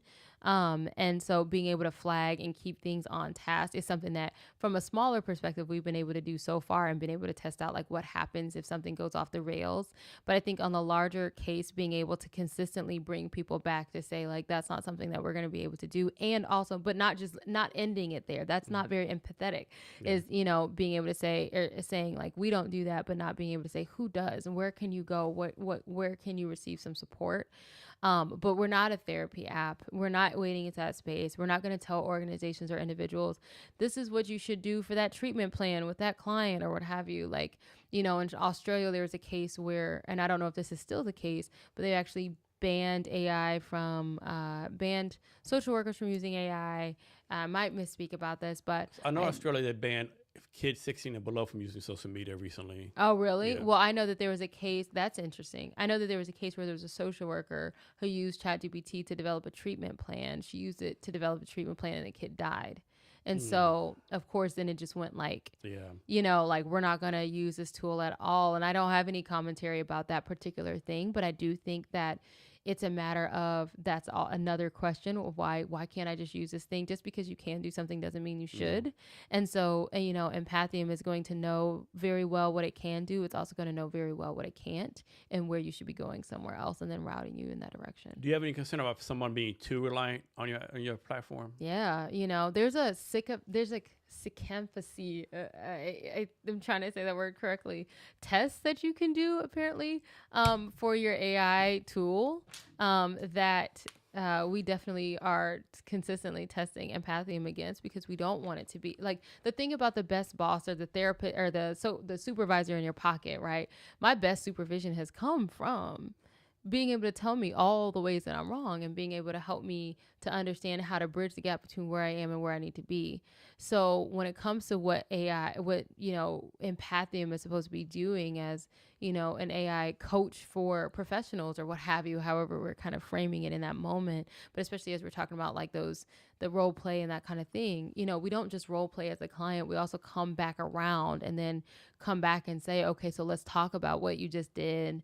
And so then in that place, you do need to be able to have something that is going to give you some rupture and repair as a part of the therapeutic process. And that tension, that friction should also be there when it comes to using the product. I think that naturally keeps people grounded. But then when it comes to using us, over reliance on us, I think that, there's only so much that the platform is going to even be willing to do. I think that that's another guardrail that's in it. But I do want the product to be sticky enough that people feel like they can go into it for daily use and get daily results from that thing. You know what I mean? It shouldn't be doing the work for you. And in fact, it will patently refuse to do the work for you in terms of like the actual like outcomes. But in terms of being able to come back to it and say, I really want to learn this thing, I think the more people use it, this is the one thing that I can say, the more people use it, probably the better, because I hope that it actually drives actual insight for them in terms of how they interact with other people in real life. So I don't know what the stats are, but I'm guessing like people who like actually go to therapy, stuff like that, kind of like people wall all kind of rich, middle class, Mm-hmm. and the people like lower income really don't use it, right? Because they don't have the time, can't afford it, right? So how do you make sure like the people actually need to use it regardless of income status actually get to use it? Yeah. So, first of all, I really appreciate that question. And that was something that when we talk about trauma informed, like I've thought about, it can't just be when we say that something is trauma informed, a part of that is if we do flag, like you need some support or you need some help or you feel like you're burning out, we have to be able to give people options that can meet them where they are. And if they can't do it with just what they have in their hands and with the time that they have right now, then it's not enough because we have to be able to meet people, all people that maybe don't have the disposable income or the time to sit down on Psychology Today for 3 hours and find the right person or whatever, right? So to me, it's not just about pricing structure, but it's also about like can it bring real value to people from across a variety of different perspectives, and what is it really surfacing for them? Is it only surfacing problems, or can it help them determine solutions for where they are, and how to strengthen this, communication skill or whatever that meets them there. And then in terms of our B2C, like it's our growth engine. It's not really going to be our revenue driver. Our revenue driver is really going to be what we're able to build and sell to companies, right? So I'm really looking at a real low pricing freemium model that just says, you unlock features as you go, but we can meet anybody where they are. And I hope that we can meet them there with something that's really valuable and really actionable. Like, as a parent, for instance, like I struggle with patience with my children because my brain is always doing something else. And my daughter at 4 has no concept of time. And I actually think it would be very cruel of me to impart a concept of time on her early before she has one. Right now, her hours feel like days and her days feel like years. And that's a beautiful thing. But I'm always rushing and I'm always you know what I mean? And that's a skill that I want to be able to develop. I need to be able to meet other moms right in that space too, or, whatever. That's just an example, but it's like, if we can't make it accessible, then it's not doing its job. So what's your red line, right? So my red line is I'm not doing a HELOC or double mortgage in my house, right? Mm-hmm. So what's your red line as a founder? I have 2 children, and if I can't look them in the eye and think that what I'm doing with them, where I'm taking care of their basic needs, then that's my line. Okay. And it's challenging. I mean, to be quite transparent with you, like people like bootstrapping doesn't look the same for every person. No. I am on the Google stage and I also just applied for Medicaid. Like that's the reality of what it means to go without health insurance and be in the space. And every investor wants you to be working full time on your startup. But Can't what do does it nothing mean? else. You can't do anything else. 100 hours a week. Yeah. But what does that mean? You know what I mean? Like for me, that means that I am making some real sacrifices financially to be able to support both my company and the work and the vision and the mission, and to do that from a perspective that is eminently investable. That's a lot to carry on top of carrying 2 human beings. But ultimately, I'm building empathium for Jude and Nova. And if I can't build it with their best interests coming alongside me, then it's not the thing. So in your mind, you have like a date, like I'll make this up. If you have a date, if I don't have something by December 1st or whatever date, where the funding customers, like I have to shut it down. Are you under that type of pressure? I wouldn't say shut it down, but I would say that it definitely is a driver for me in terms of, one of the things, the biggest lessons that I've had to learn is separating like my personal need from where the business is at. And so it's like, my personal need is, when do I run out of my personal runway, and what does that mean? And yeah, people who glorify, like, I'm just going to put tens of thousands of my savings, that is fantastic for you. I love that for you. But I have to be responsible. And also like I say to people, my boots don't have straps. Right. And so it's like, there is like my actual need that I have to be able to say, like, I have this many months of being able to do this full time. And after that, whatever investor wants me to do this full time, that's fine, but come and invest. Yeah. Because if you're not here, then I'm going to do the thing that helps me to survive. That said, empathium is not something that's going to leave me. And so I'm going to continue to do this work. I'm going to continue to do the thing. So this is like your life's work, right? This is it. Like, I would hate to leave this behind because so many people have come and affirmed for me that this is not just something that is in my head. When I pitch and I say there are people right now that are dying because of conversations that are not being had in ways that actually meet the person where they are. Like, so, these are statistics that go along with this, that like, that the way that a doctor delivers news to a patient is going to affect how they perceive their treatment options, right? And how they move forward in how they navigate their treatment process, right? And so I've talked to doctors. I had the craziest conversation with this guy who told me that his sister is a dermatologist and that she regularly has to tell people that she has cancer, that they have cancer, but that she avoids it and hopes that they encounter that information like from another care provider because she's just a specialist. Yeah. And so I think that that's wild to me, but like, there are human beings that are doing that work. And so I say all that to say, the why hasn't changed, but what I'm able to do and how often I'm able to do it, that's going to be based on my survival. And I'm not going to glorify not being able to survive in order to make this dream come to fruition, because my dream is sustainability for myself too. Remember a few years ago, the Kardashian, like one lady, Kylie Jenner, I'm sure she's a smart businesswoman or whatever, and she, like, I think she became a billionaire with the market, and she was like, I built this myself. I'm a self-made billionaire. Yeah, like people like, bitch, get the fuck out of here. Like, yeah. You're like, you have all these advantages, right? You're Kim Kardashian's little sister, all this stuff. Like, no. Right. Like, yeah. Yeah. And like, people don't realize, like Taylor Swift's a great businesswoman. People don't realize, like, her father paid $100,000 to get her started. Jeff Bezos, $300,000. All these so-called bootstrap people, they had a lot of fucking help. Yeah. I mean, talent alone, I consider myself to be a very talented person. Some of us, go into the hole before we can dig ourselves out of it, and for me, I'm only going to dig myself so far because I refuse to be buried for someone else. And so that's a very important thing for me. And then other people are just going to, if they want that investable story of this person is working full time, I invite you to invest while I still am, because that's what it's going to take. And I know that we're going to be able to do that work. I know that we will. Have you heard this saying? I don't remember this right. Have you heard this saying? John Bob keeps on finding new ways to reach rock bottom. No, I haven't. That's really interesting. Yeah, like some parties, like, yeah. So, talk about human conversation. Why do so many of us like suck at that? I think it's a skill that has atrophied, and I don't think COVID helped. No, I don't. I think, I was pulling some information about how we're like the loneliest we've ever been.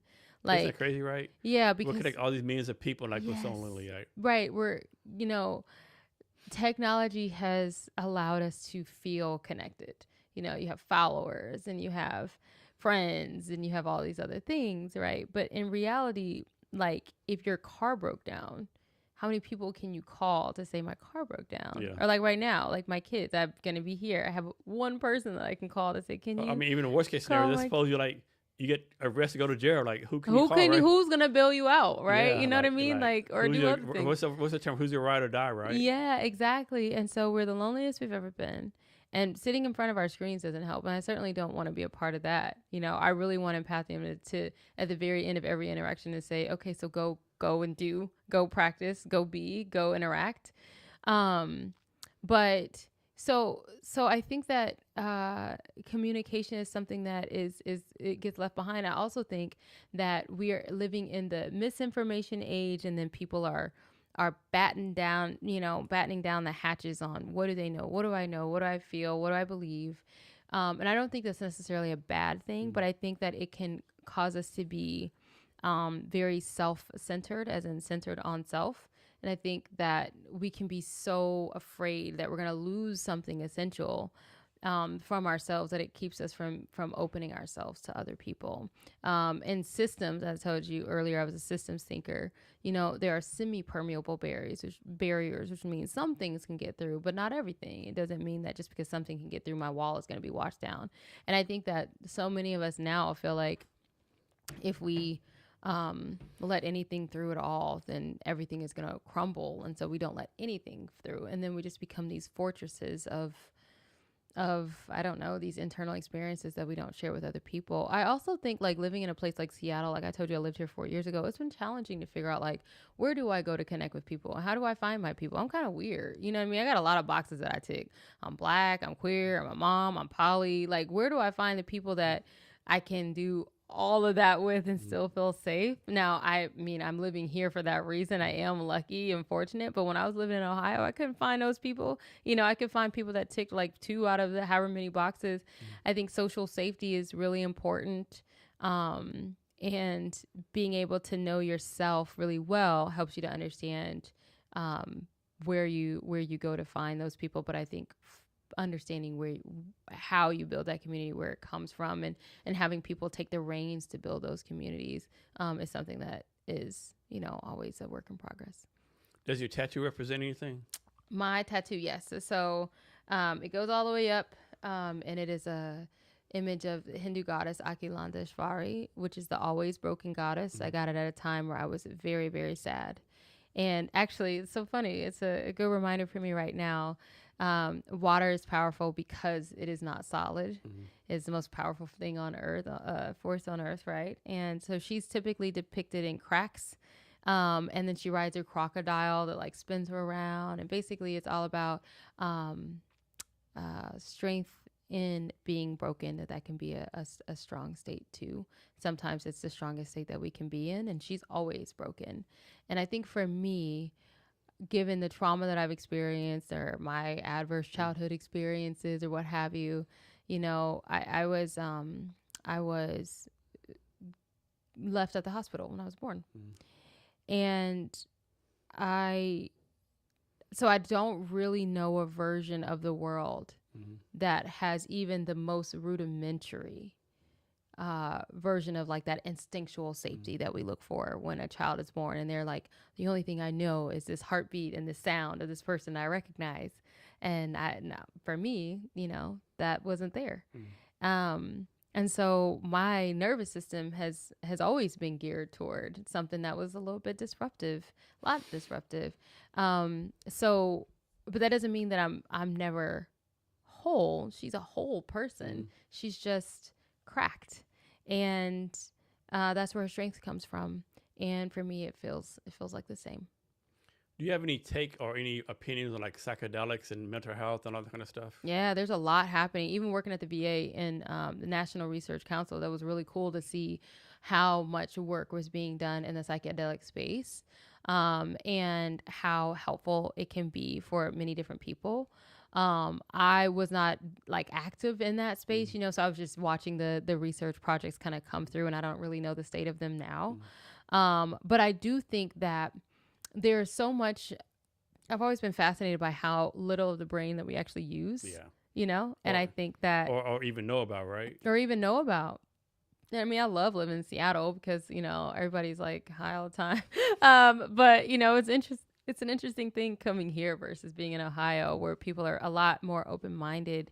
And it's not to rag on Ohio, but it's just a different culture around how do we engage with ourselves and those kinds of things. I know people that will swear by the use of mushrooms or MDMA or what have you to process through a variety of different things, trauma included. You know, I just think that there's so much that we've barely scratched the surface on in terms of how can the brain heal itself. Yeah, I know you work at VA. I'm in military. I retired from the military. Like, I'm not saying every veteran know like smokes dope, does psychedelics, but I know a lot who like swear by it, right?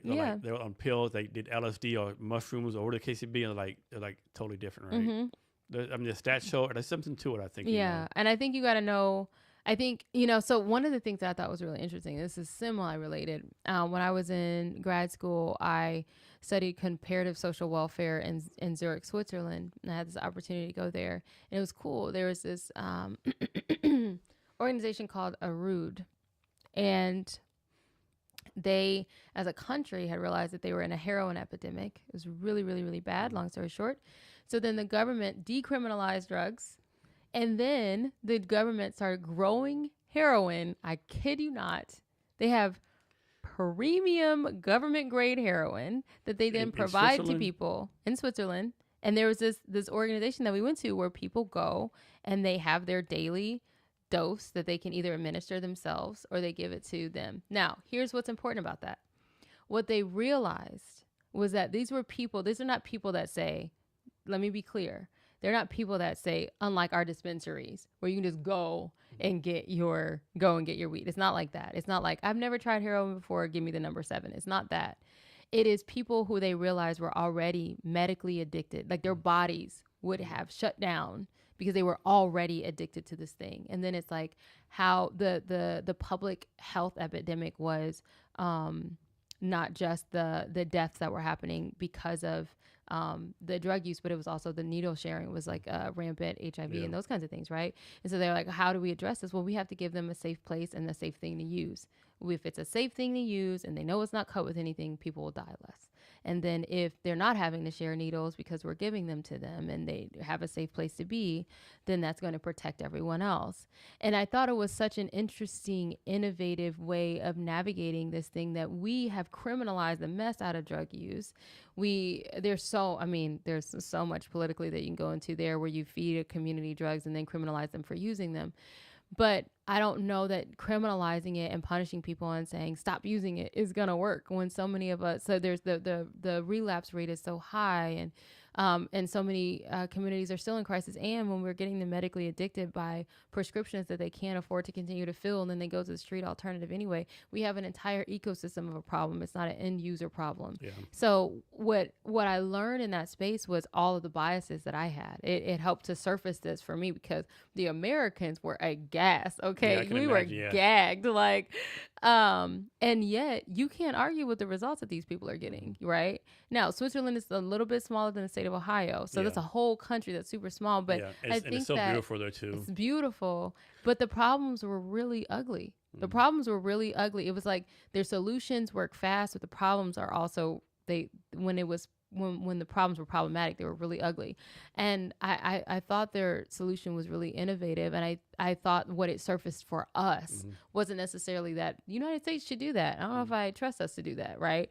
But what I'm saying is we have a ton of different attitudes and biases and behaviors, even for the most progressive among us, that kind of go into, like, I saw your face when I said that, right? And it's like, even though we're saying like, yeah, psychedelics, da-da-da, when I say that, it can be quite challenging. I think it's important for us to just see what is coming up for us, because those are the attitudes that drive policy, procedure, all those kinds of things. Yeah, right? My thing is like, I pray to God, I don't want to be that high when I do fentanyl, right? Like, that's like, man, like, I mean, like, so one example, like, a long time ago, I went downstairs to go somewhere.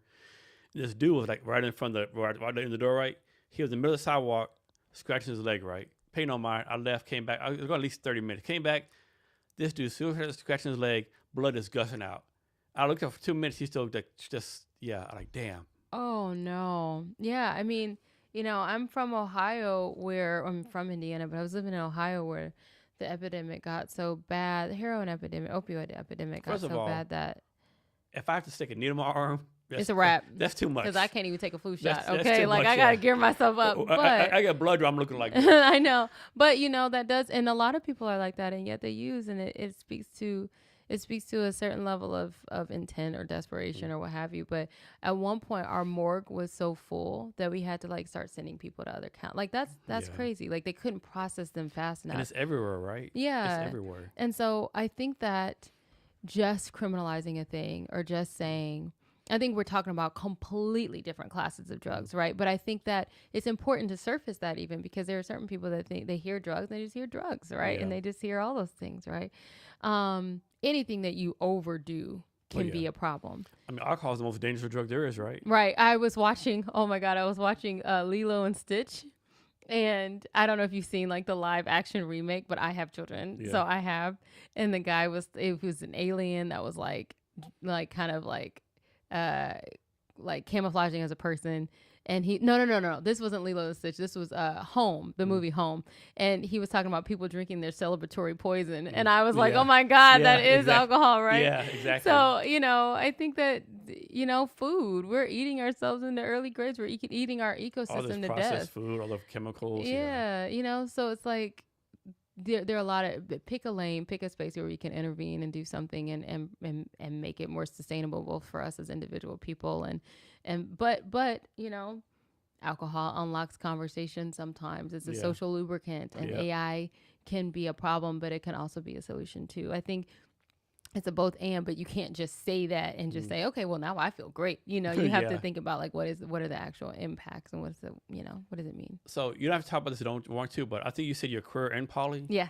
What is that? So I know what career is. Yeah, I'm polyamorous. I'm ethically non-monogamous. So I have more than one relationship with a person at a time, but I also find that my friendships, my relationships can breathe because I don't have any, for me, I don't have any arbitrary, subjective kind of limits on how I navigate that So friendship. it's not considered cheating, or how does that work? Like No, you have to get permission or to mess with someone? No, Like, I think that there can be betrayal and infidelity in any situation, because I think it's a matter of what are we agreeing that we're fidelitous to, right? Like, so if you tell me keep the mic right here and this is how we're going to make this work, and then I just start doing random stuff, I have not navigated the agreement that I made with you well, right? And so I think every relationship, every connection, you know, if it goes far enough, there's a certain agreement between people around conduct and so that's really important. There are of course rules that you can break, but when it comes down to the basic rules of, you know, am I cheating on someone because I have a relationship with another person? And no. So don't take this the wrong way. No, go ahead. But that's some white people. So many people tell me that. That's some But white people shit. I have a whole community of Black and brown people actually that I would love to introduce you to. Did you just like wake up one day and like I'm poly, or was like something from a kid? Like, how does that even work? You know what? Like I grew up very religious, so absolutely not. That's the first thing that I'll say, right? I grew up, even the queerness, you know, I was very homophobic when I was younger because it was fear. I had this gut feeling, and I grew up to recognize that was anxiety, but I thought it was disgust, right? Like I grew up in that space, so I didn't come out to myself until my freshman year of college. And then from that point, the first relationship that I got into, I just realized the complexity of like, you know, what does it mean to get here first versus getting here better? You know, what if I have a connection with someone else that is also meaningful? I think about it like I think about my friendships. You know what I mean? Like you probably have more than one friend. And I guarantee, do you have any friends okay, I'm gonna ask you this. Do you have any friends that have been with you since before you were 15? Yeah. Okay. And you have some friends that you probably just met this year. Yeah. Okay. And the way that you rock with the friends that you met before you were 15, they know a different version of you. Definitely. Yeah. No period. Doubt. Yeah. Definitely. Yeah. So I have more than one friend, and more than one thing gets brought out from me. Because of the interactions that I have with people, right? And I have deep friendships, and they're still different. Give me a whole fucking podcast just on this subject. Let's go. I know, like I actually wanted to do a podcast, like a poly podcast, and especially for poly people of color, because a lot of times the spaces are white, or when people hear it, they're like, you know, really? So are you just somewhere like, man, that guy or girl's attracted me, go get with them, and like. I wish I had that kind of game. I mean, I think somebody. I'm pretty sure you do. I think that somebody has to be on board. I mean, I got a little something going on. I think people have to be on board. So, you know, there are apps and platforms for people where it's like you're not shocking them. Like, you know, I did meet one woman in the wild, and I sort of tried this out. But for the most part, you know, many of us have app culture where we can at least get everything out on the table. But in terms of who I'm interested in and that kind of thing, it's like that's been fantastic. Like I was in a monogamous marriage and it was great, and I could have stayed there. I was, you know, in a monogamous marriage with my soon-to-be ex-wife, and I loved it. I could have stayed there forever. So I just assumed it was a guy. No, I know. So I always tell people, kids, and I just assumed it was a guy. Nope, it was a woman, and I loved it, and simultaneously, now that I'm not in it, and I make different choices or additional choices, you know, I have the opportunity to explore so much more about myself. Again, connection. We put so many rules on connection, and then we only learn little bits about ourselves. And this is not a commercial for polyamory, but I do think that people, you know, can become dissatisfied after decades of not necessarily that person, but out of a limited view and version of themselves. And then they want to leave so that they can explore other parts of themselves that they've let atrophy. And, you know, I think that, again, connection comes from having a strong relationship with yourself and understanding what you need and when you need it, you know, and that is a core value for me. And so I can't be the kind of connection ambassador. And then also, I could, this is my version of being the connection ambassador is also recognizing that there are beautiful connections that you can make in a variety of contexts. I was just talking to someone else who's not poly, but I was telling them, my friendships can be deeply romantic, and I don't have any other person telling me that they can't be, and what does that mean? And, what are the points of connection? I think that when we just go in and we just say, all of everything that we do gets kind of locked into one person, that we might be limiting what we can know about ourselves in the process. So you're poly and queer. So you only met with other females, or it's like females, guys, or just? No, recently. So like before now, I have primarily been with women. I've been exploring things with men just to see if my, women's, sexuality is a spectrum. Women's sexuality can be quite fluid as well. And they found, there's data around perimenopause and menopause. You get more, that's you'll see a lot of women kind of exploring their sexuality differently. And so I'm not perimenopause or anything like that yet, but, I wanted to check in with myself and say, you're in this monogamous lesbian marriage. Is there anything about yourself that you haven't discovered yet? It's cool. Men are all right. Like I have a built-in limitation, but that's cool because it doesn't stop me. It normally, if I said I have 100% of myself and I know that being with this type of person can only do 10% of something for me. Normally, that's not a good return on investment. So I would be like, okay, well, I can't do anything with these people because I got to go all in somewhere. I can't go all in with something that's only giving me 10 to 20%. And now it's like, yeah, you can explore that. You can do that thing.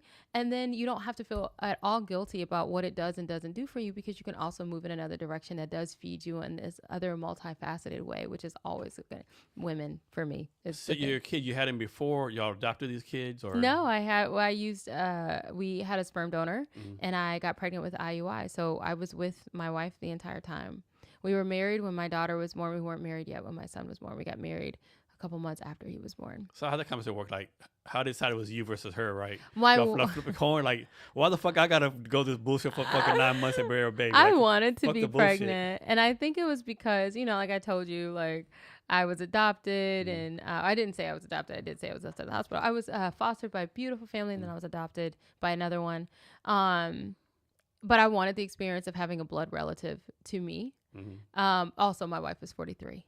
Okay. And she had 2 other children. Yeah. And she was just like, can we not? Can you do this thing? And our doctor was great. He was like, hey, if you want to do IVF, we'll just kind of do one bundle price and we'll take your eggs and we'll do, like, I think that being a lesbian or queer woman and relationship with queer women is so cool because you have all these different ways that you can bring life together, like, but I did joke that I wanted to get like if she had my baby and because we were in terms of what donor we were going to choose, it was, the door was wide open in terms of ethnicity and race. And I was just like, can you imagine the shock when they pulled that baby out? If they're Sarkis me, that would be great if she was the carrier.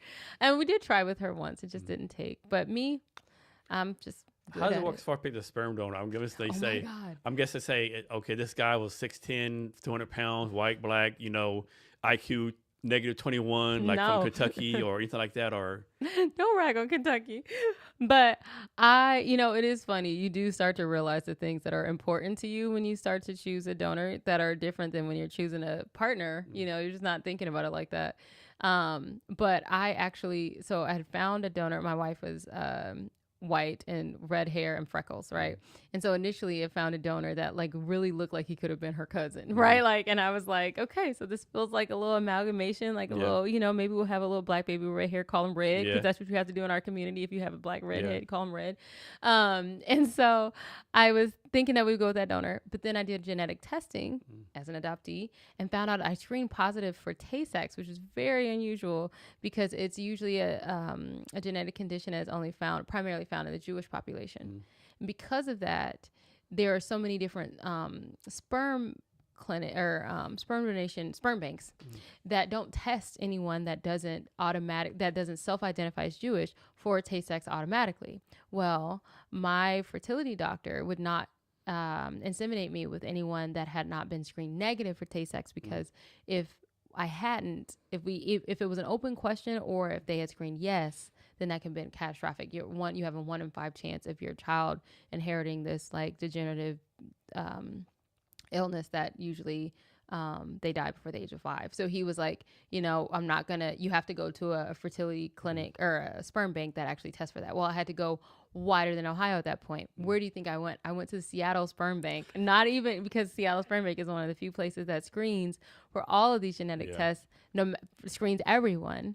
And it wasn't until I got to Seattle that I was like, why does this sound familiar? Oh, yes. I remember we got our donor from here. We had to ship everything all the way across the country just to end up here to begin with, to end that up. But so I ended up choosing, and this is funny, but we went through so many different donors. We had to talk about, we were in an interracial marriage. What does this mean for the donor we choose? To be quite honest with you, at the time, there was a lot of new cultural sentiment around, like, Trayvon Martin, like that was happening at the time that I got pregnant. And it was a real treacherous, hairy time to be Black. I know that as a person, I thought, how does that factor into the decisions that I have to make? And it would be disingenuous to not say that is a factor. It was a factor for me.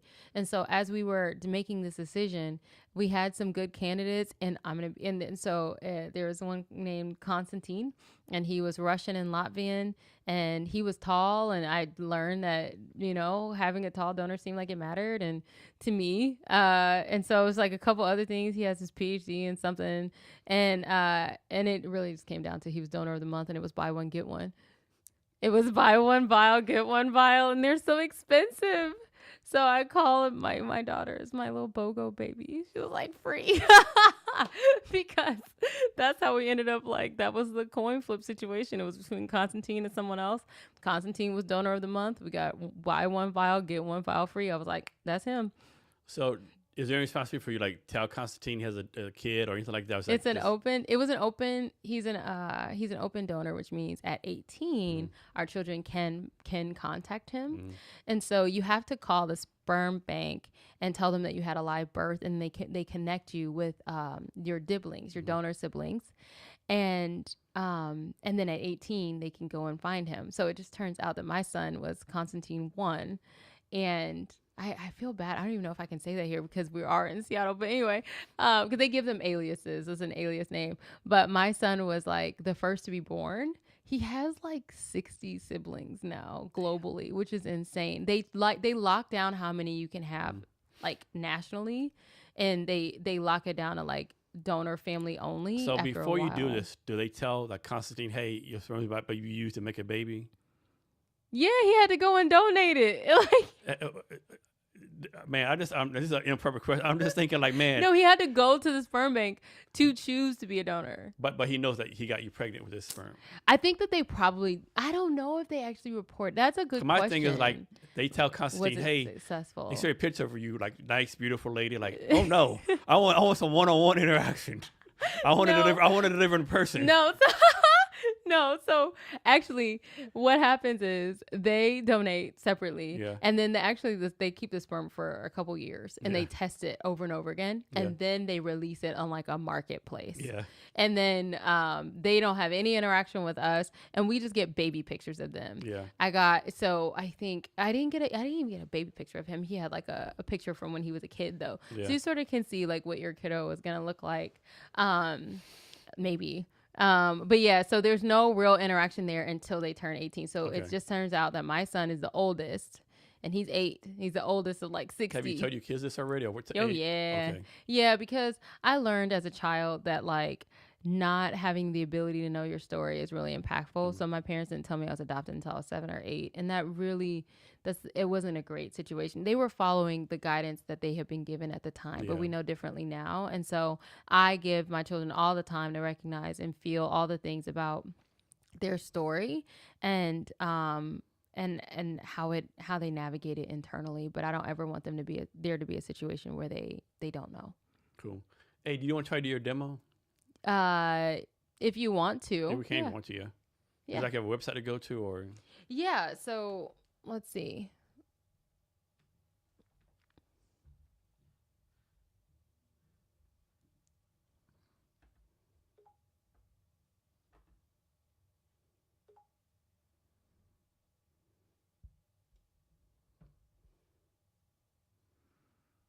So it's 10.app www dot.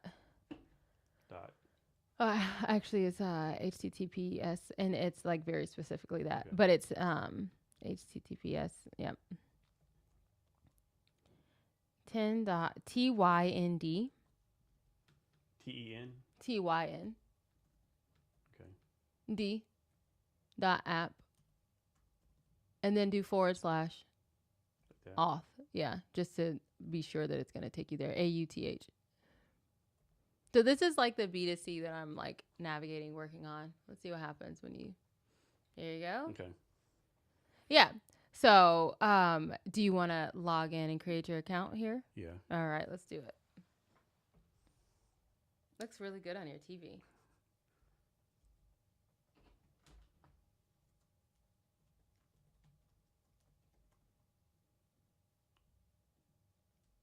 Why does the birthday matter? So the birthday matters, first of all, because I want to make sure that we have people right now that can consent, so are 18 and older. Yeah. But then also it helps to drive some insights for us behind the scenes. We need to know like the demographics of folks, and then it also allows us to have just like kind of a baseline, like you are a Sagittarius. Yeah. The hunter. So it's it's gonna help us know a couple of things Okay. about you from the beginning. You can skip uploading a picture, if you like. All right. Do you know your birth time? No. Okay. Let's go next. And then answer these few questions.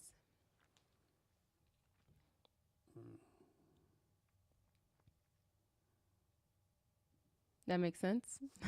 In conversation, you tend to lead with questions.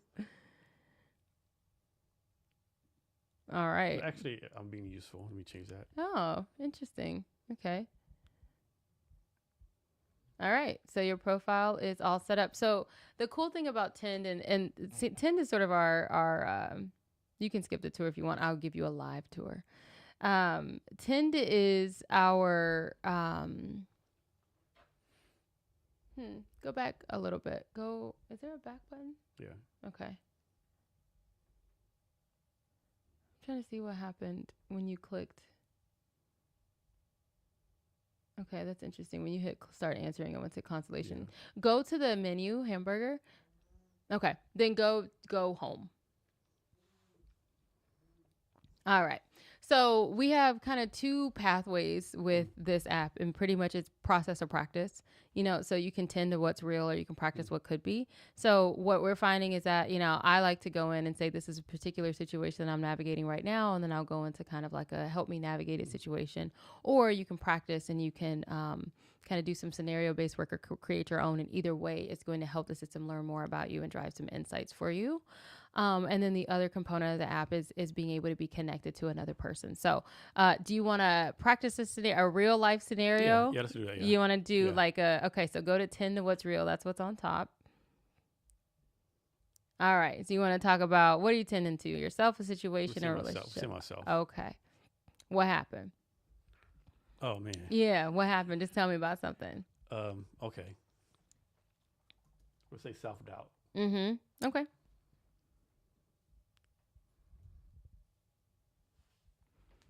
All right. So the way that this should work is that it should be able to not only just respond to you, but respond to you in a way that helps to kind of bring the camera back to you. And then eventually, after a few sessions back, or a few questions and answers back and forth, it'll start to suggest some skills to you. Because again, this isn't a therapy platform. It's really a skills and capacity building platform, right? First, it needs to engage, and then it needs to assess, and then it intervenes by providing some skills that might be helpful. All right.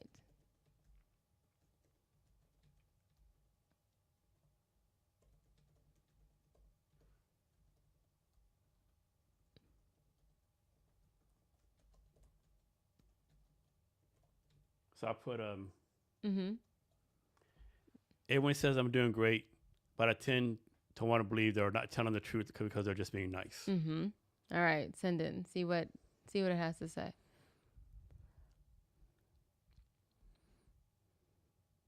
It'd be so fucked if it came back. No, You're right. You're right.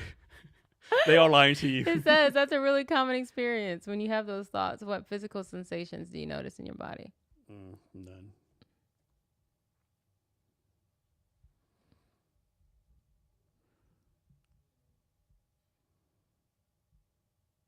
It's like, I don't know what to do with you. No, I'm kidding. It's thinking for a really long time, longer than I would anticipate. I mean, as a founder, your stuff never works as fast as you want it to, right? I know. I'm like, it's instant right now. I know. Huh. Oh, that retry button is really hard to see. I'm noticing a couple different like UX things while you're doing this. Yeah. But I think people get the general idea, right? Right. So how long does like you just do this back and forth forever? You can. So like what we're trying to add right now is okay.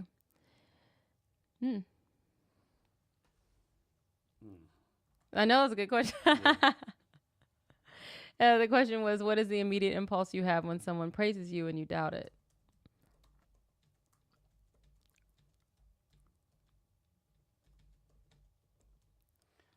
Like I do some public speaking, a podcast, whatever. Yeah. Whenever someone says like, "Jason, you did a great pitch," like, did I really? Did I really? Like, yeah. Are you sure about that? Yeah, and then I think that trying to navigate like what is probably going to come next, if it's going to work the way that I've trained it, is that we're going to start to probe kind of like, okay, so how does that show up in your connections with other people? Because I think when someone is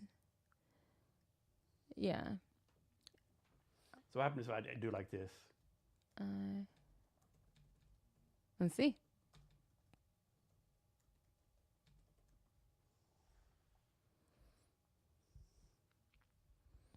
At least we know if it gets an error message, it wasn't just because of that. Hit retry and see what happens. We might be running into like a rate limit. Yeah.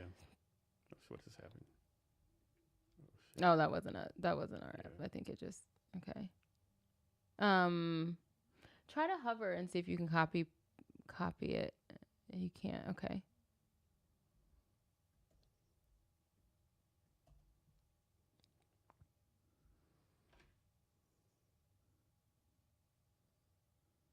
Yeah. Okay. Yeah. And then what you can do is scroll back up and then hit end. And what it should do is if you can, so you can debrief, you can get insight, or you can save it and exit, and you can come back to it whenever you're ready to have that conversation again. And what happens is if you hit end and then get insight, it should work. And then it should tell you something about this, about yourself, right? And the more you engage with it over time. Yeah, I mean, it's true. Yeah. So you can see more about it. You can discuss it. You can go back to the system and say, I want to learn more about why I do that thing. Or you can say not now, right? So if you hit not now and you want to go back to, all right, you can go to practice. Let's open up practice. All right. Who says you don't get a do-over, right? So you can create your own, or if you're not sure where to start, you can go into some of our practice scenarios. All right. You want to talk about work, family, friends? Okay. And then you can go in, and even when you choose this, you can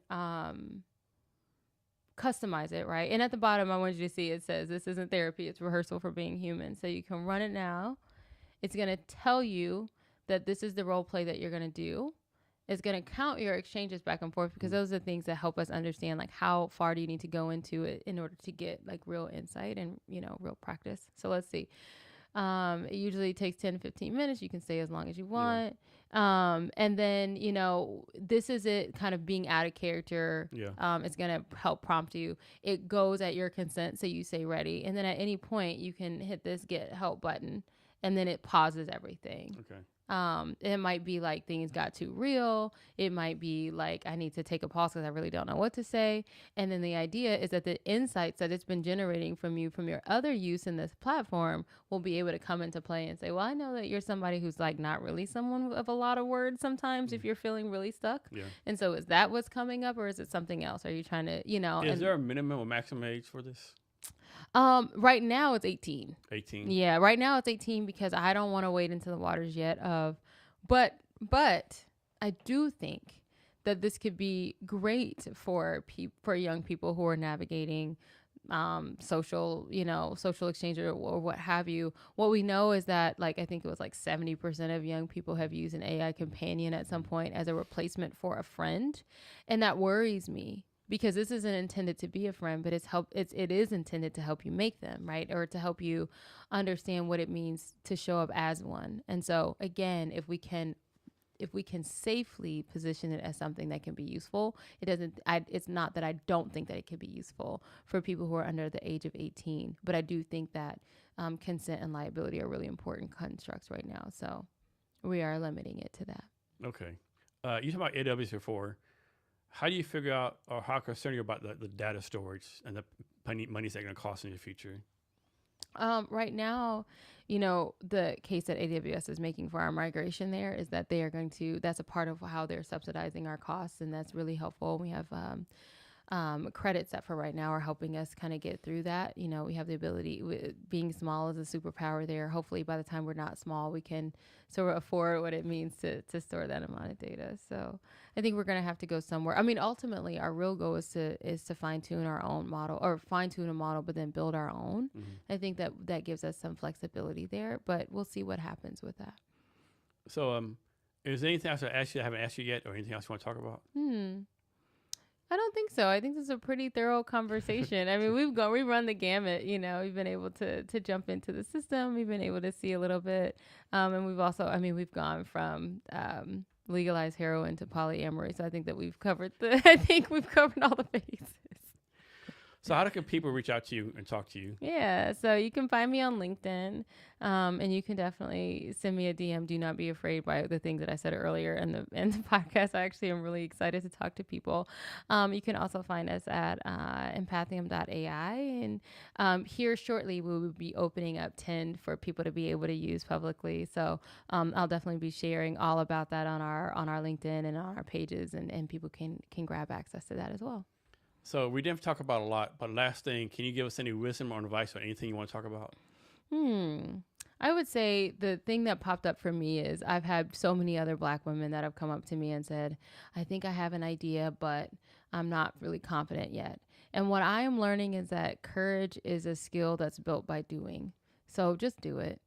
Just do it. No one is going to give you permission to do it. And that's not just Black women, but I'm saying that that's been my experience of people coming up to me. And it's lots of different people, actually, mostly women, though, that feel like we have to be perfect before we do something, or the idea has to be perfect before we can put it out there. I literally put this together myself in 3 days. And right now we're on a podcast where somebody's using it. So for every flaw and every element of it that is not working perfectly, I'm actually really totally fine with that. Like, the only way that it's going to get better is if you are able to put it out there to begin with. So bet on yourself, and find the people within the ecosystem that are going to support you while you do so. And if you need somebody to support you while you do it, you can find me, and I would be happy to be your cheerleader.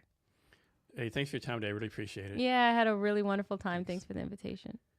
And to the listeners, thank you for your time as well. And be sure to check out our WeFunder. And remember to be great every day.